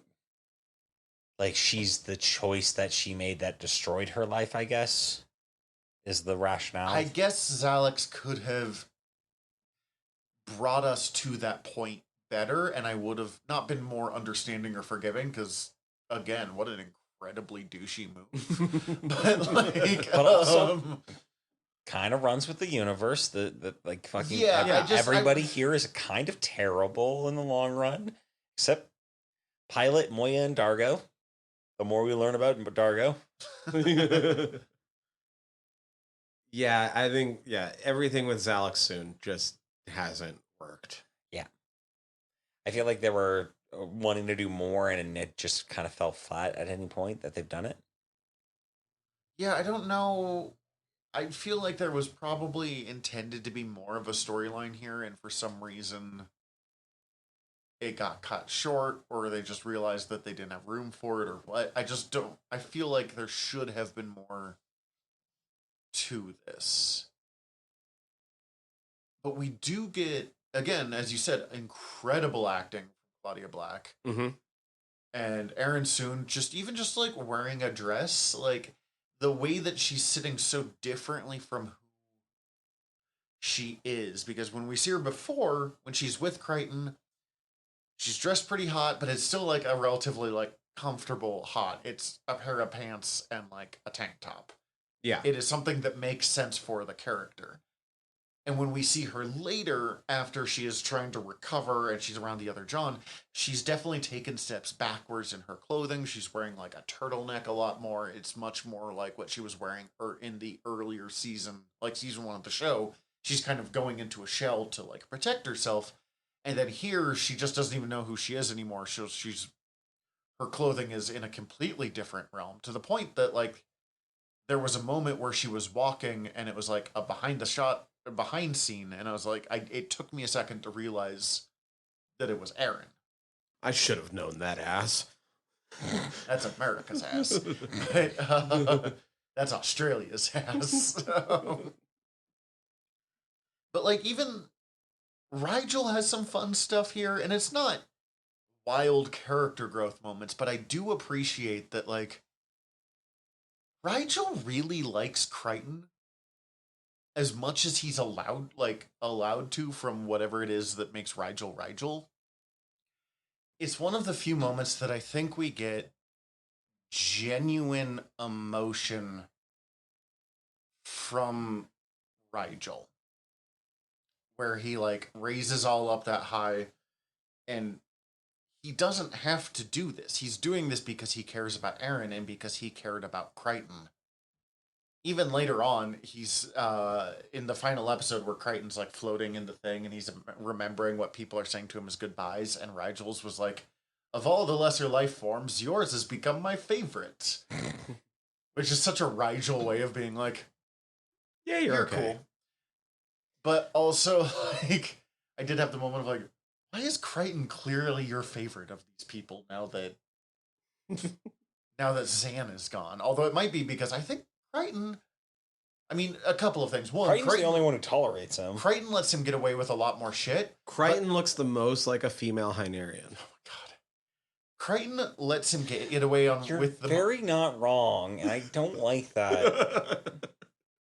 We're just gonna sit in this moment for a second now.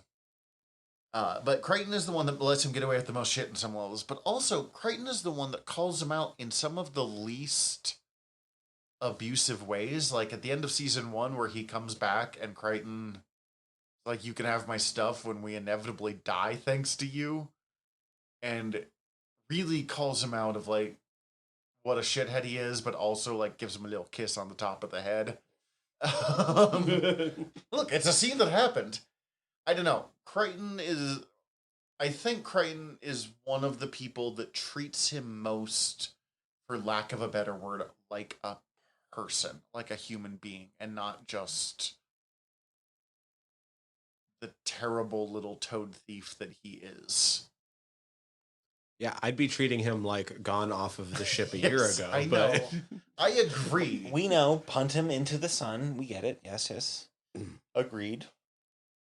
I agree entirely. It's just Next episode, fractures. yeah. Oh, also this episode had some the one we just finished had some like total recall moments for me with the weird psychic baby thing. Oh yeah, God! I I forgot about the somehow psychic forgot baby. about the psychic baby. Because he's not really that important to stuff. He's just being used as a weird plot point. Oh, so disgusting though. Yeah. No, touch soft. Good Good. Oh, job, didn't like Henson that. Company. It is Didn't like that one bit. Don't deeply uncomfortable. Not my favorite. Speaking of which, the next episode is Rigel fucks. This episode doesn't go the way I thought it was going to go when it first happens. You expected to see Rigel fuck, and we didn't get to see it. It's just alluded to. Thank you. You have me horny for all of the worst people in your like weird version of me watching this show. That's the bit. I make you sound horny for the worst people. But like they bring them on, and it is parallel versions of the crew. I mean, Scarin instead of a Luxon, but like, oh look, another Is it another Nabari? Nabari, another Hynerian. There's a peacekeeper that kind of follows some of the Aaron storyline. Like, I was expecting with them to really play off that angle more. I was But they expecting don't. more evil facial hair, but That too. Like, yeah, like I really the fact that there's an escaped crew that is basically exact analogs is not a plot point here. It just happens, and then they have to deal with the rest of the story, as opposed to, why is this exact analog happening? Is this exact analog happening across Peacekeeper territory? Like, I was so sure that it was a trap or something. so this episode I very much remember because I was watching it and I was playing some Marvel Snap. I was hitting Infinite, and then I looked up at the screen and I was like, when the fuck did we get in the mirror universe? God damn it, I gotta restart this episode. And I thought it was just going to be some sort of like weird Hanna-Barbera knockoff where it's not the it's not Scooby-Doo and Mystery Incorporated, but it's the fucking caveman and his friends, or But instead it's or a the little shark like and his friends. murder mystery. And it's not a bad murder. I just kept being distracted about like, okay, here's this strange mirror version of the crew that the members of the crew are immediately growing attached to their parallel. Well, this is my hole. But there's not a point. Like there's not a reason behind that. Although I have to say, I appreciate that they introduce an intersex character, and it is treated it's treated respectfully. And instead of it being like a weird, horrifying thing, other than Nabari society has a problem with it, because Nabari society has a problem with literally everything, Chiana's response is basically gonna bang it. But it does then immediately kill off that character and fall into the kill your gaze trope that I really hated. But like, Yeah. that was such an interestingly like progressive view of an intersex character on early 2000s sci-fi channel. I was just gonna say that like we don't care what Nabari society thinks, because Nabari society Sucks. turned an entire generation into walking STT bombs. God, that didn't. Yeah, Nabari society. You're like, It not good. Nabaris are a side point in the big plot lines. I'm like, They should Y'all really are- be a bigger point. y'all are like the worst option. And like the worst part is that like their option, like it seems like it's a big fight between the Peacekeepers and the Scarens, but it seems like if that wasn't the situation, the Nabari would just be like, "Hey, what's up? We're in charge." Yeah, because we get some implications that the Nabari are way more powerful than the Peacekeepers, And we've not touched on it since. And it seems like they're only not interested in doing anything with the Peacekeepers or fighting them just because like it doesn't seem like it's worth the hassle to them. Yeah. It's not like they couldn't do it; they just don't want to. I would say Reboot Farscape, the Nabari Wars coming up from us. Thank you. someone called the Henson Company. I would say Nabari versus Scarens actually would make sense from a like storyline perspective of going to war almost more than the Peacekeepers and the Scarens. Since the Scarens' entire thing is like, y'all are unclean and we must kill all non-Scarens, and the Nabari thing is y'all are uncivilized and we must basically destroy you. I do think it's kind of funny that this exact species crossover, except there isn't a Crichton. So we kind of see what would happen if there wasn't a Crichton with the crew. And then they're like, well, we don't have the makeup for another Luxon, so, Scarin. They couldn't just make him play both characters. And the only humanish, like, not human, but the only, like, not psychopath Scarin we've ever encountered. Every other Scarin's like, every other species is unclean and we must murder it. And this one's like, hey, they took out the thing that makes me do the pain motion with my hand. So I'm pretty chill now. So I'm cool. I kind of immediately liked this Scarin even more than Stark, which made me feel bad. I did keep thinking, like, there must be a drug going on or something, because Crichton has that, like, look, guys, one of them is a murderer. We know that. Because someone has been murdered. Because there's the murder. We're not even going to try and find the murderer. That's not the point of what's happening here. We are just going to go drop them off and leave because this is none of our fucking business. Hey, if there's one thing we know how to do on Moya, it's how to fuck off and leave a mess. Yeah, exactly. And, like, they all know they can trust Crichton when he says shit like that. I got it with Rigel being like, this is my new fuck toy. Can't we keep my fuck toy? And yes, that's a terrible way to describe her, but it's basically how Rigel was looking at her immediately. But, like, I thought it was weird that Dargo and Shiana were hiding them still, instead of, if nothing else, finding an excuse to scream at each other.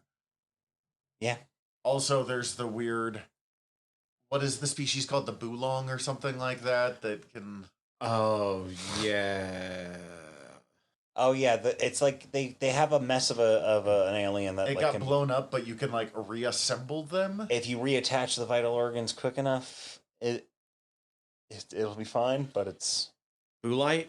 Boolite, it was strange. She got Boolite in her eye. Yeah, that was really super weird that they have her wearing an eye patch, and with the already kind of, like, I forgot fetish about that bit. gear that she's wearing, she super looks like a, like, Sky Pirate? I was going to say sex comic space pirate, but, like, You guys just said the same thing. yeah. I don't know, it kind of worked for her, but I do love, because I think it's the same scene, because this is the scene where, this is the episode where Eren and them come back. Yes. Where Dargo goes to comfort Crichton, being like, oh, my friend, like, oh, this sucks so bad. Do you want some advice? And he's like, sure. I don't fucking know, man. Like, I have nothing. Like, this Don't be you. This is the saddest story I've ever heard, and you know what my life is. Like, I did love towards the end of the episode where Crichton got the message from Other Crichton. Yeah, that is a very That well is pretty acted good. bit. Yeah. Crichton and Aaron's bits are subtle in this one. We don't get a lot of them other than Crichton being like, I have to deal with this bullshit again. I am trying to be sad and talk to my crush slash... My crush fell in love with me, but it wasn't me. Yeah, like... It's just, oh my god. Like, I don't even know how to... I am the second choice to myself at best right now. I did die. I understand that. That's a bummer, but I'm also here. I also definitely didn't die.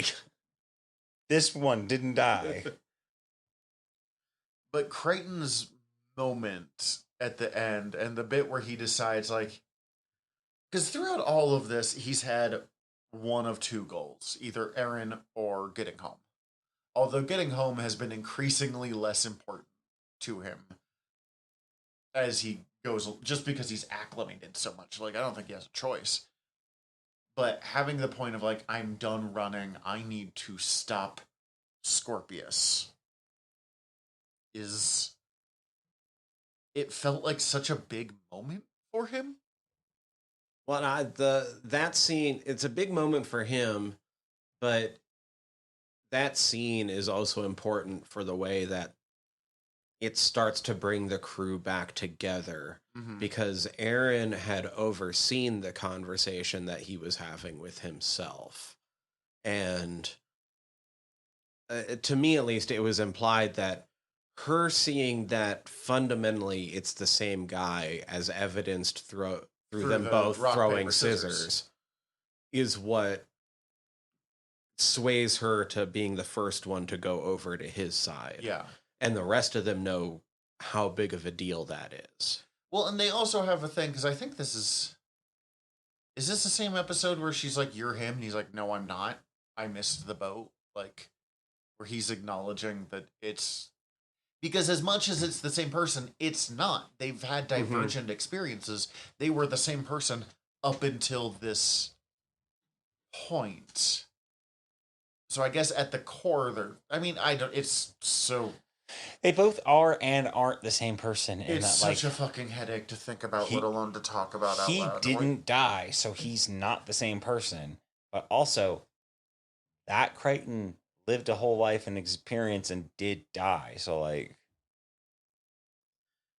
The part where it's hard is that he didn't have... They're divergent, they had divergent experiences, but it's not so different. She didn't fall in love with the person he became. She fell in love with the person he already was at his core. Mm-hmm. Yeah. But then she got to experience a part of their relationship that doesn't exist for him. Yeah, and that's the fuck... Like, she'll talk about it upcoming of, like, she can't see Crichton die again. She can't handle that, which is a very fair, like, thing. Yeah, seeing that once, let alone at all, is a lot. The idea of doing it twice kind of sucks. I don't blame her for it. Wait, how many deaths is she on? 3 or 4, I think. At least? I think he should be allowed to even this up at this point. But, like, she knows what that relationship is, and she's scared to lose it again, but he's never had it. And he actually does, throughout these... till maybe the last episode, do a pretty good job of, like, respecting those boundaries for her. And even then in the last episode, it's not that he disrespects her boundaries. It's that, like... It's a weird situation, and it seems pretty mutual. They have to talk about it on some level, and he can't, like...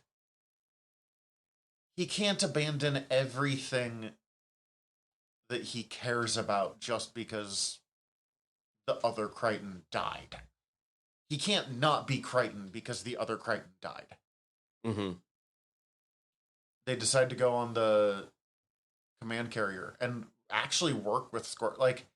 Yeah, there's the whole setup episode where Rigel and Dargo go meet with Scorpius at, like, the bar. Oh, I forgot about that. And get, like, held up. And it feels very fucking Pulp Fiction, not Pulp Fiction, Reservoir Dogs to me. Oh, Pulp Fiction. It reminded me of The beginning of From Dusk Till Dawn, Oh, even that makes even more sense. Yeah. when the Gecko brothers go into the convenience store and then it gets held up by a Either robber. way, it's a fucking Tarantino film. Yeah, exactly.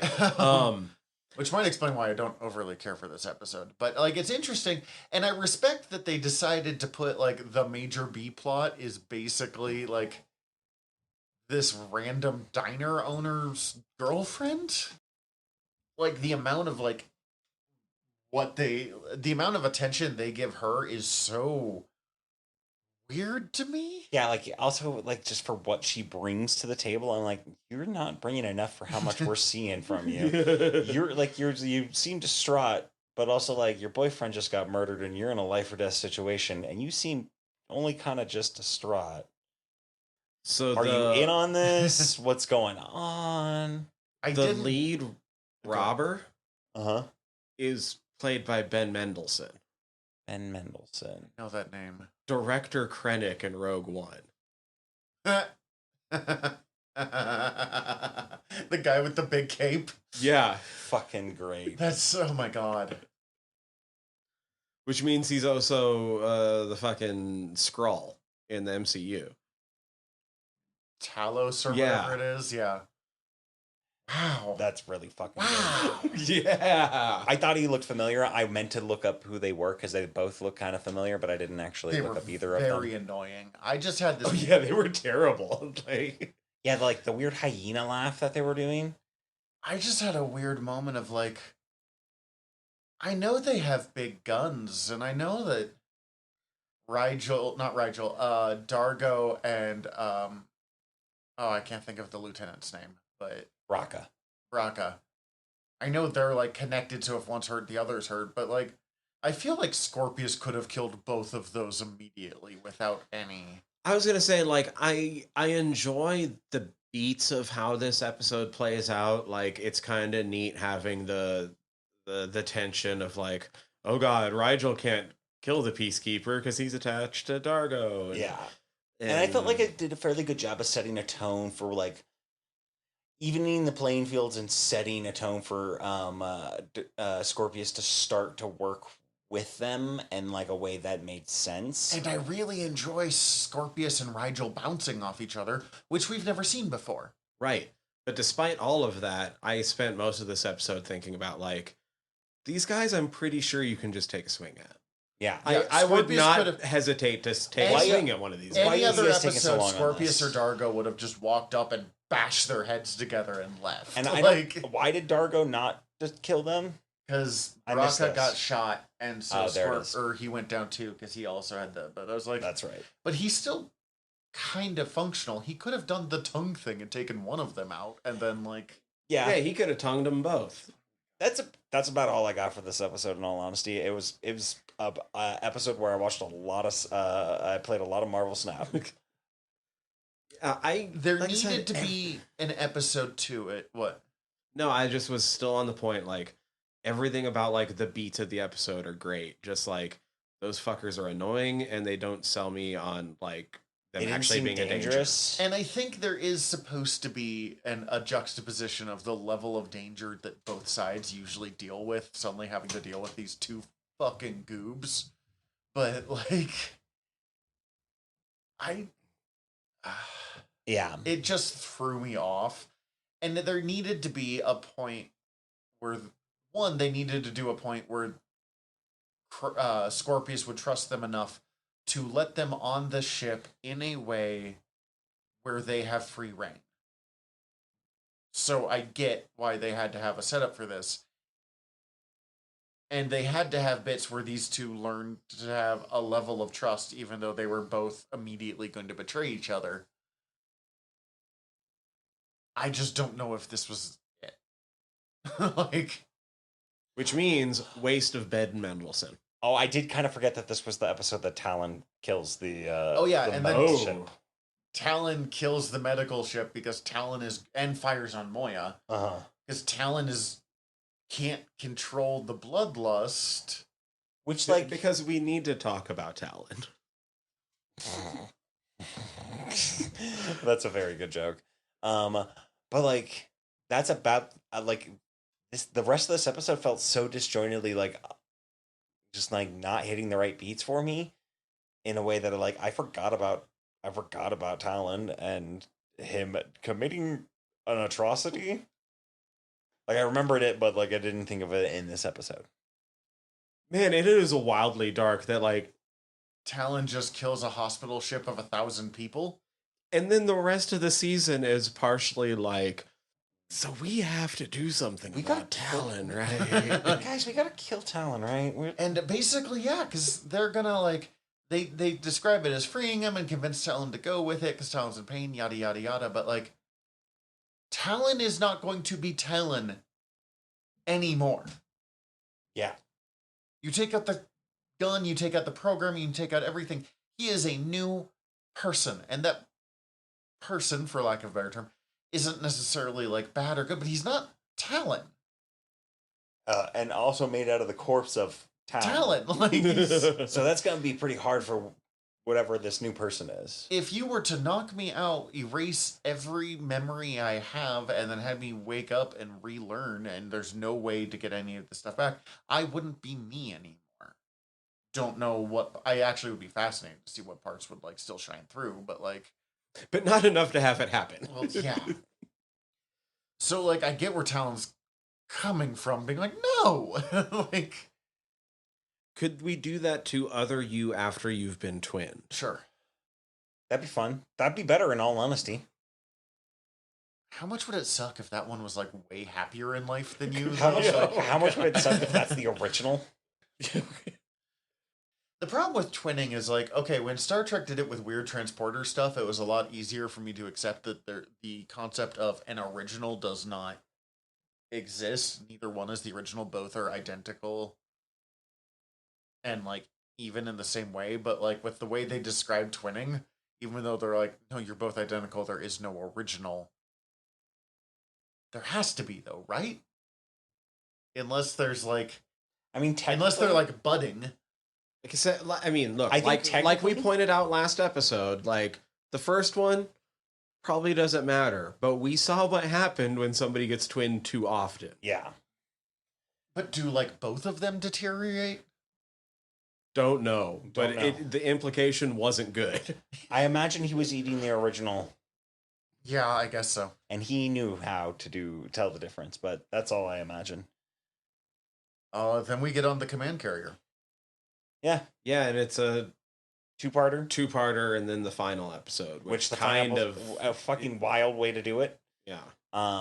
There's a lot in this. There is a lot in these 3 episodes. Bringing Erin back, especially because, like, as I said, she's been pulling into kind of her old peacekeeper persona a bit. So putting her back in the peacekeepers is an interesting juxtaposition of where she was versus where she is, and it's not a complete rejection. And she even says it, like, it's not a complete rejection of peacekeepers, of their values or any of that stuff. She still is at her core a peacekeeper. She's just not. She's not following it blindly. Peacekeeper doctrine is no longer dogma to her. Yeah, she's grown. She can question. She can be like, that part's fucked up. You know, the little kid falls and hurts himself, and like that wound looked way worse than like I expected it to be. Yeah, that hand wound was like, let it scar? Oh, okay, no, that's... How about we get something on that? Maybe... Look, even some Neosporin. Like, I get what you're going for, but also, like, you are a military... Yeah, you need them at like efficiency. You should be maybe teaching some people how to fucking do some medic stuff. Just saying. Just a forethought. But like it shows the level of growth that she has in a really interesting, but in a really mature way as well. Because at the end of season 1, when she like leaves Crace in the Aurora chair, that is like teenage rebellion mode, and it's a great scene and a sign of how far she's come. But this is almost her coming full circle of it's how far she's come, but it's also her like seeing what she doesn't want to be, but also seeing the parts that are still worth it for her. Mm-hmm. And I love that she's the one when they're like, time to blow up a command carrier. Which Crichton goes right to like the most extreme option anytime anymore. For the guy that so desperately wanted this to be Starfleet in season 1, he's like, well, let's blow it up because that's the only plan we ever come up with that works. But the fact that she's like, we can't kill 50,000 people or whatever the number was. And there's a lot of children, innocent lives. Like, this would have been like if you had just killed me. Yeah, Crichton's working with Scorpius to build wormhole technology, but he's also like trying to subtly try and sabotage the project. He's trying to Mads Mikkelsen in Rogue One. Yeah, he's trying to sabotage the project so Scorpius can never get wormhole weapons, and he's right to do so. Especially because you have to remember, this Crichton has never seen the wormhole weapons. Right. So he knows, in theory, how dangerous they can be. Other Crichton knew in practice how dangerous they could be. Mm-hmm. So it makes more sense to me that this Crichton, when he sees some of Scorpius' backstory, when he sees how dangerous the Scarans really are, that he doesn't, there's no point of like forgiving Scorpius or anything. He always is like, no, Scorpius shouldn't have these. But the question of like, am I wrong is, you know, it's one thing to know I need to stop Scorpius because he's been hunting us for years and he'll kill anyone, yada, yada, yada.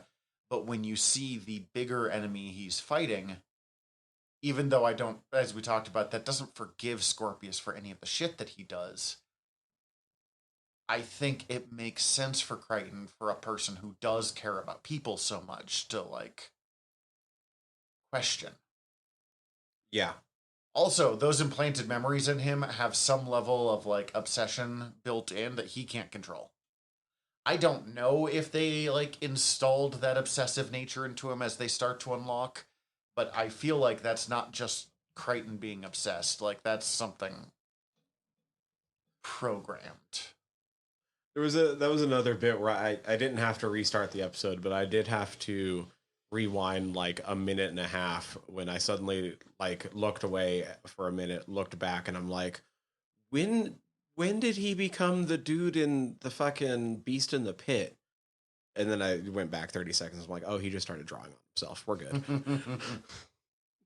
Yeah, because he keeps writing it on his hand instead of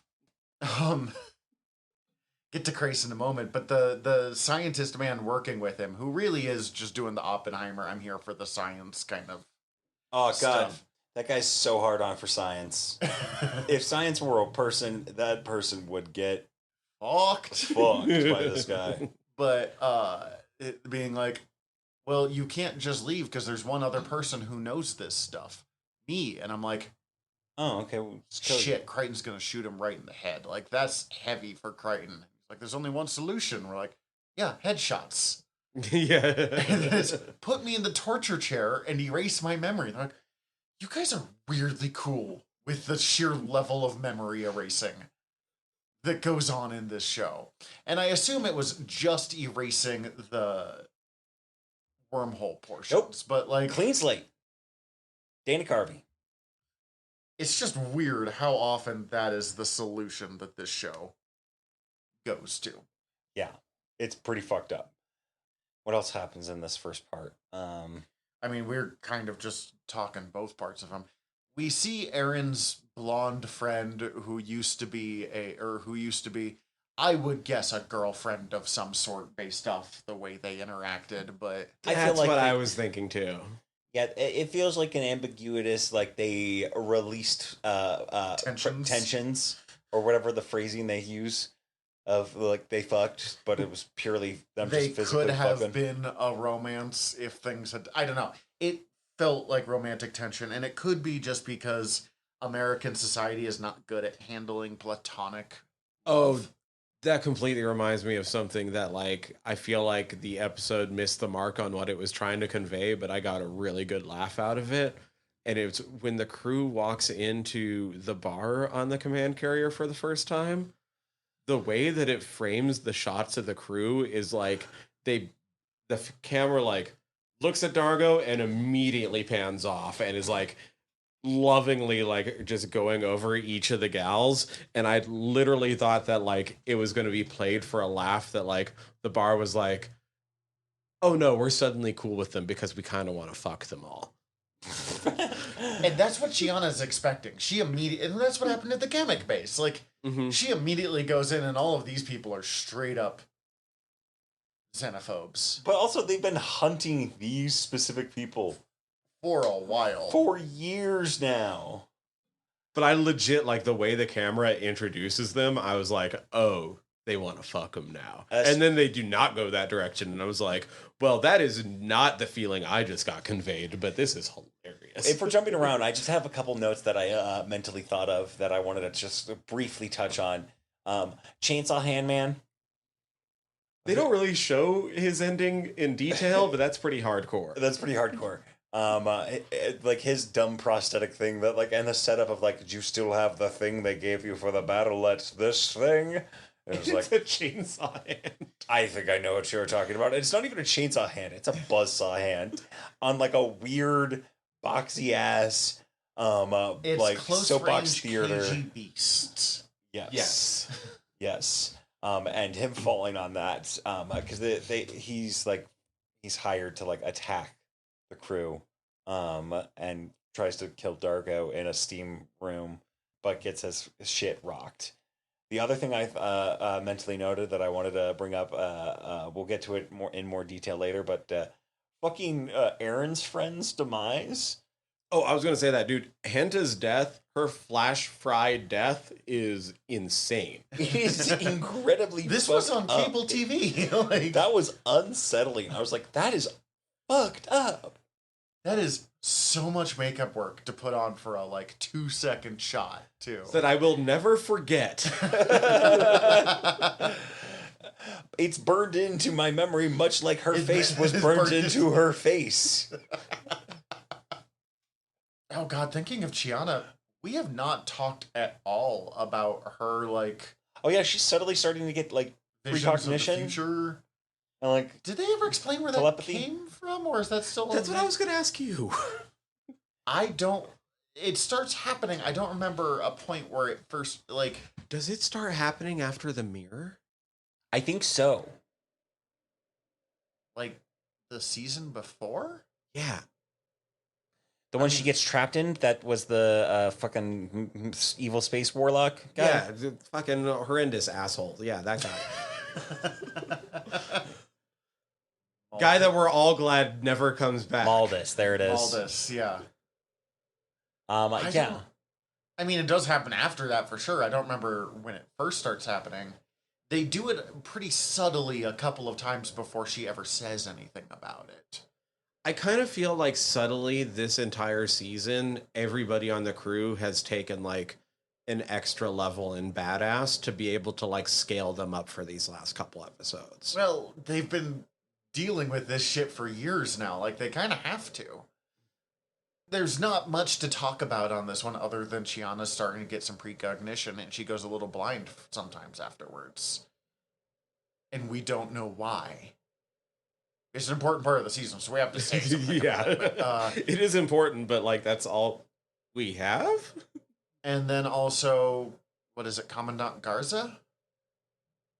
The lady that outranks Scorpius. Yeah, Commandant Cleavage. I was going to say with the very low-cut dress.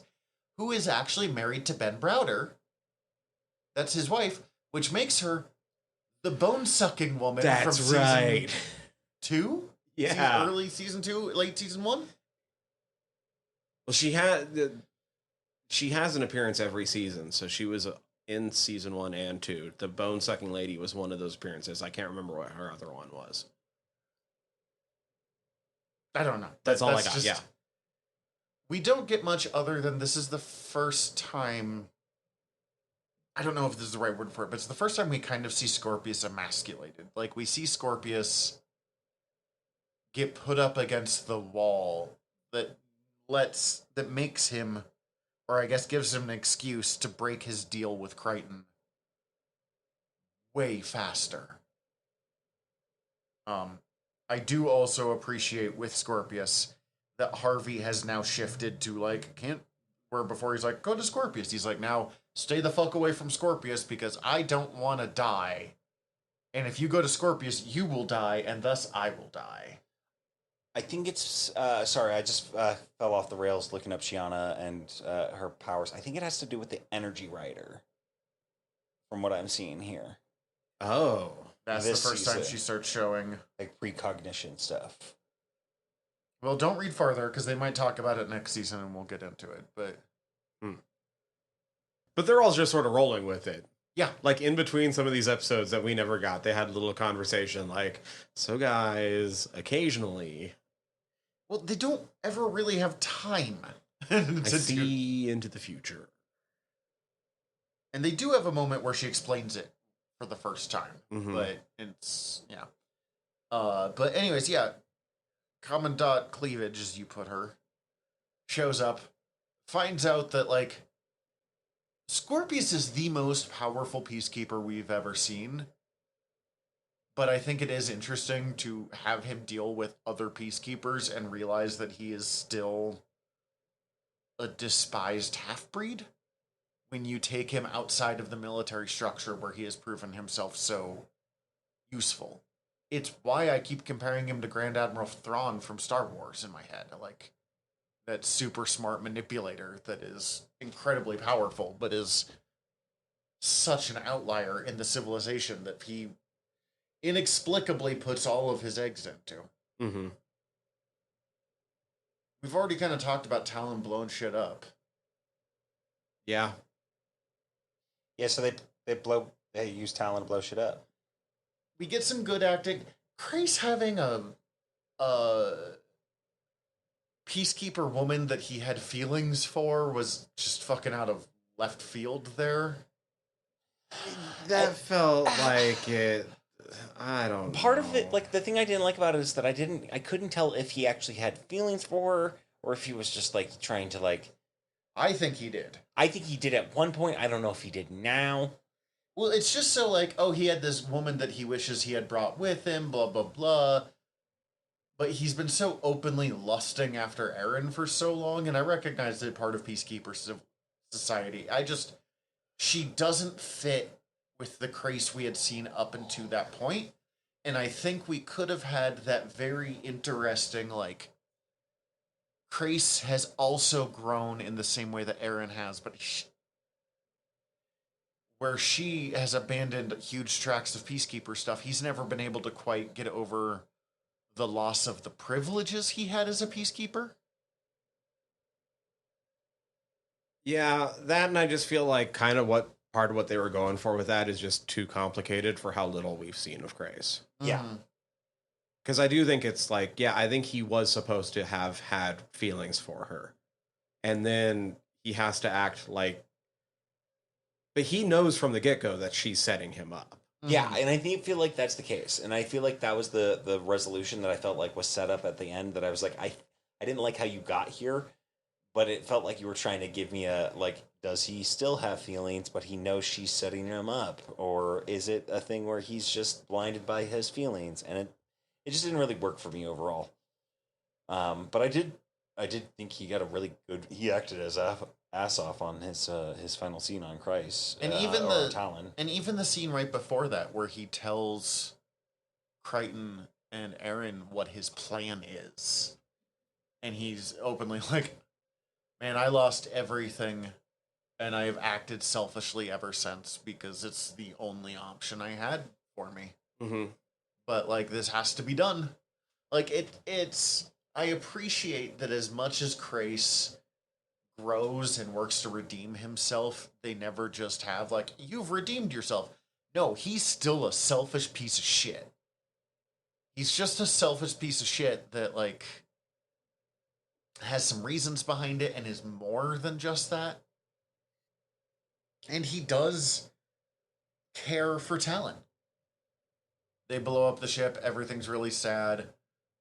it's a struggle for them to get back to the ship. Scorpius has that great, like, I'm not mad, I'm disappointed moment with Crichton while the ship's blowing up around him that I really appreciated. I did actually kind of like the fact that they do a little wormhole fly up by together. That was an interesting little setup that I feel like didn't get enough. It wasn't fully baked, I feel like, but I feel like it was an interesting thing that like they're setting up more to that I don't know if we're gonna Well, get it was more to. also just a distraction. They had to get Scorpius and most of the crew not paying attention.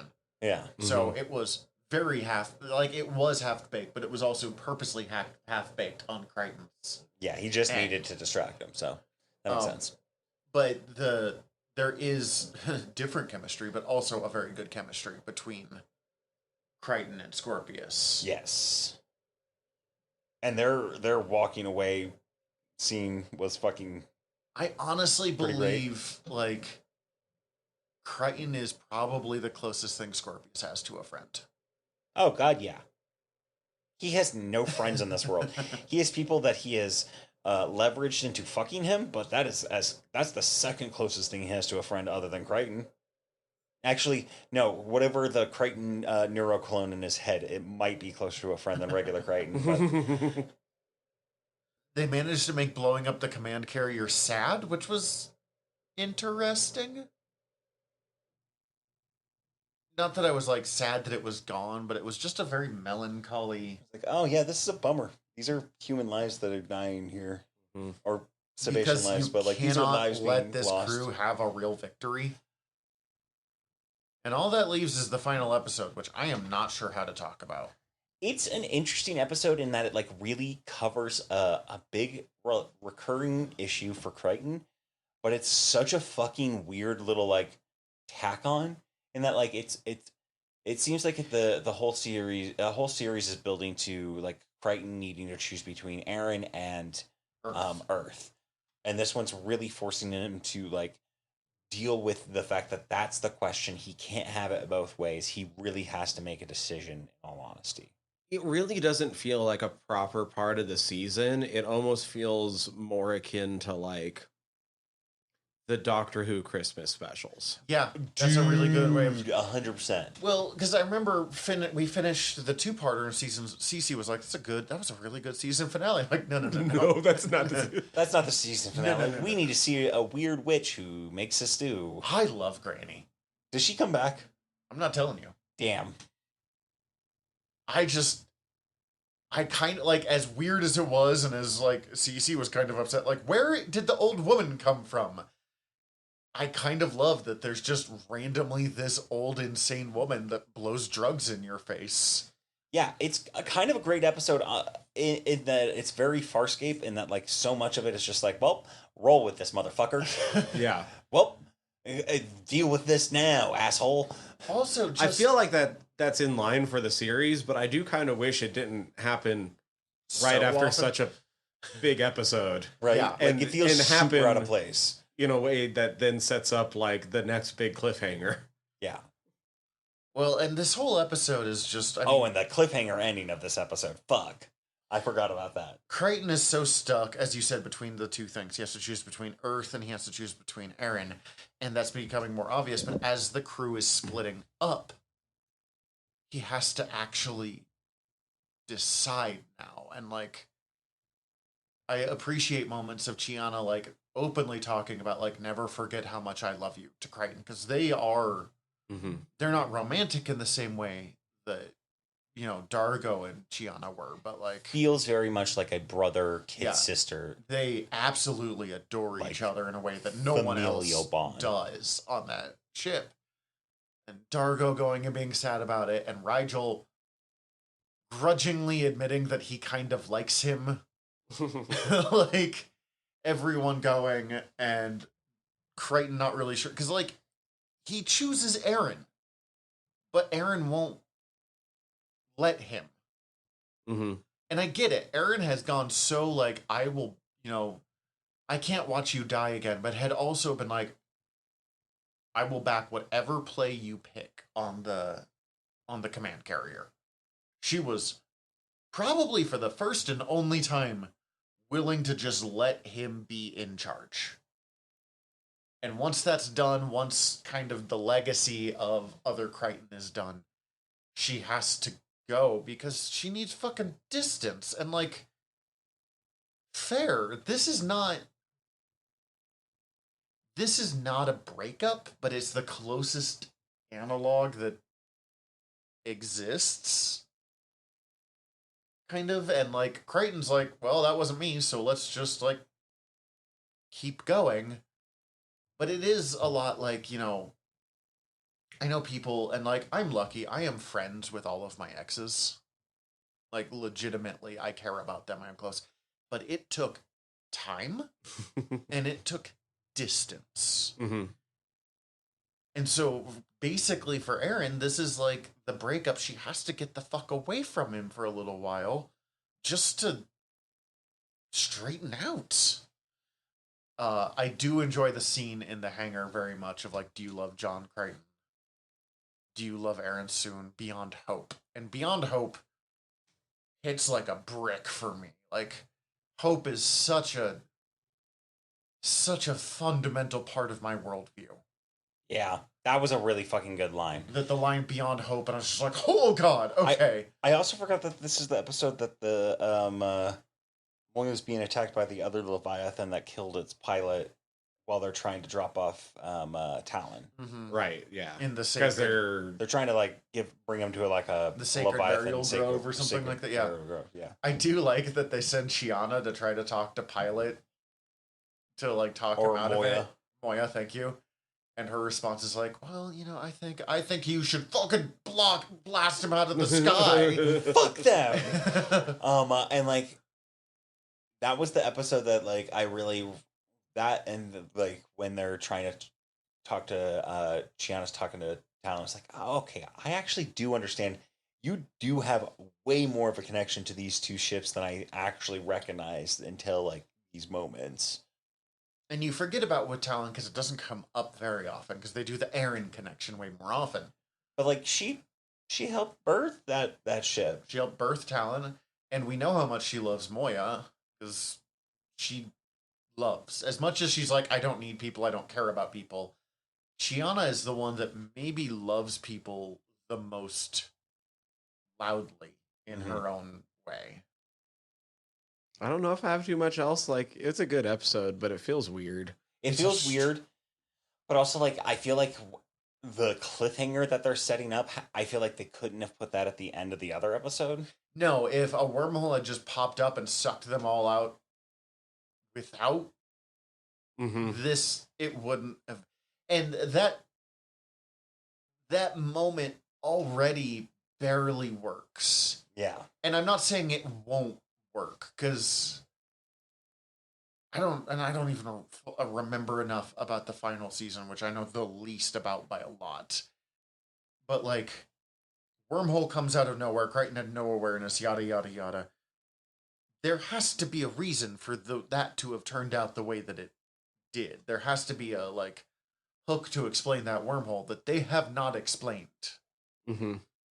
And so it's going to kind of depend on, like, whether that story beat works depends on how they explain that wormhole later on. Future Crichton. Yeah. It's Farscape. That's not out of the realm of possibility. It's not that Crichton. It's future evolution Crichton. With the team. From way back yeah. when? Yeah. From, what was it, Gray Matter was the name of the episode? My Three Crichtons. Or My Three Crichtons, or whatever it was.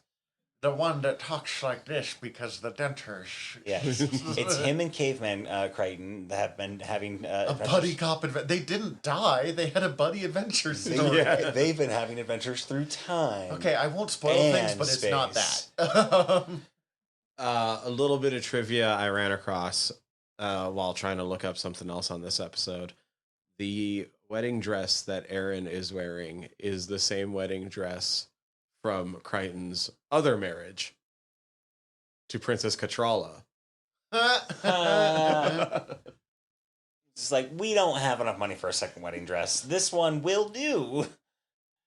Although that said, fucking sci-fi does that all the time.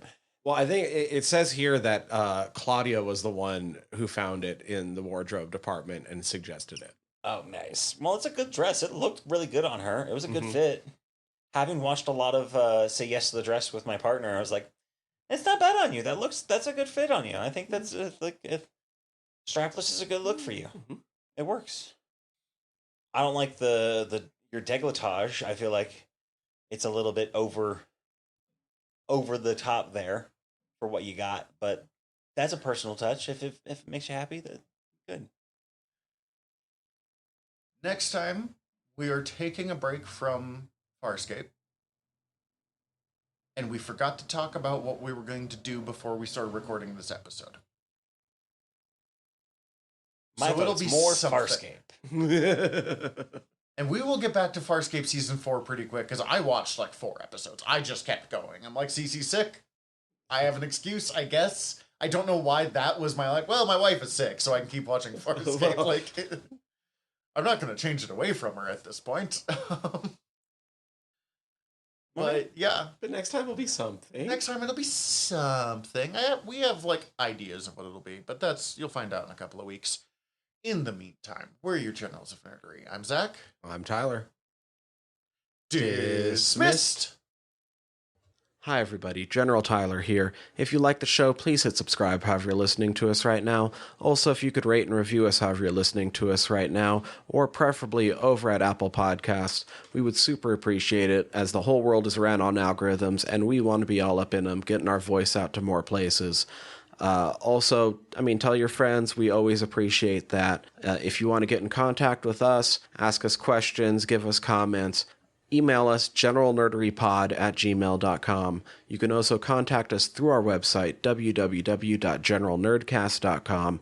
While you're there, check out all of our back catalog, or click the links up at the top, as we are part of the Earworm Podcast Network. Go check out all of our sister shows.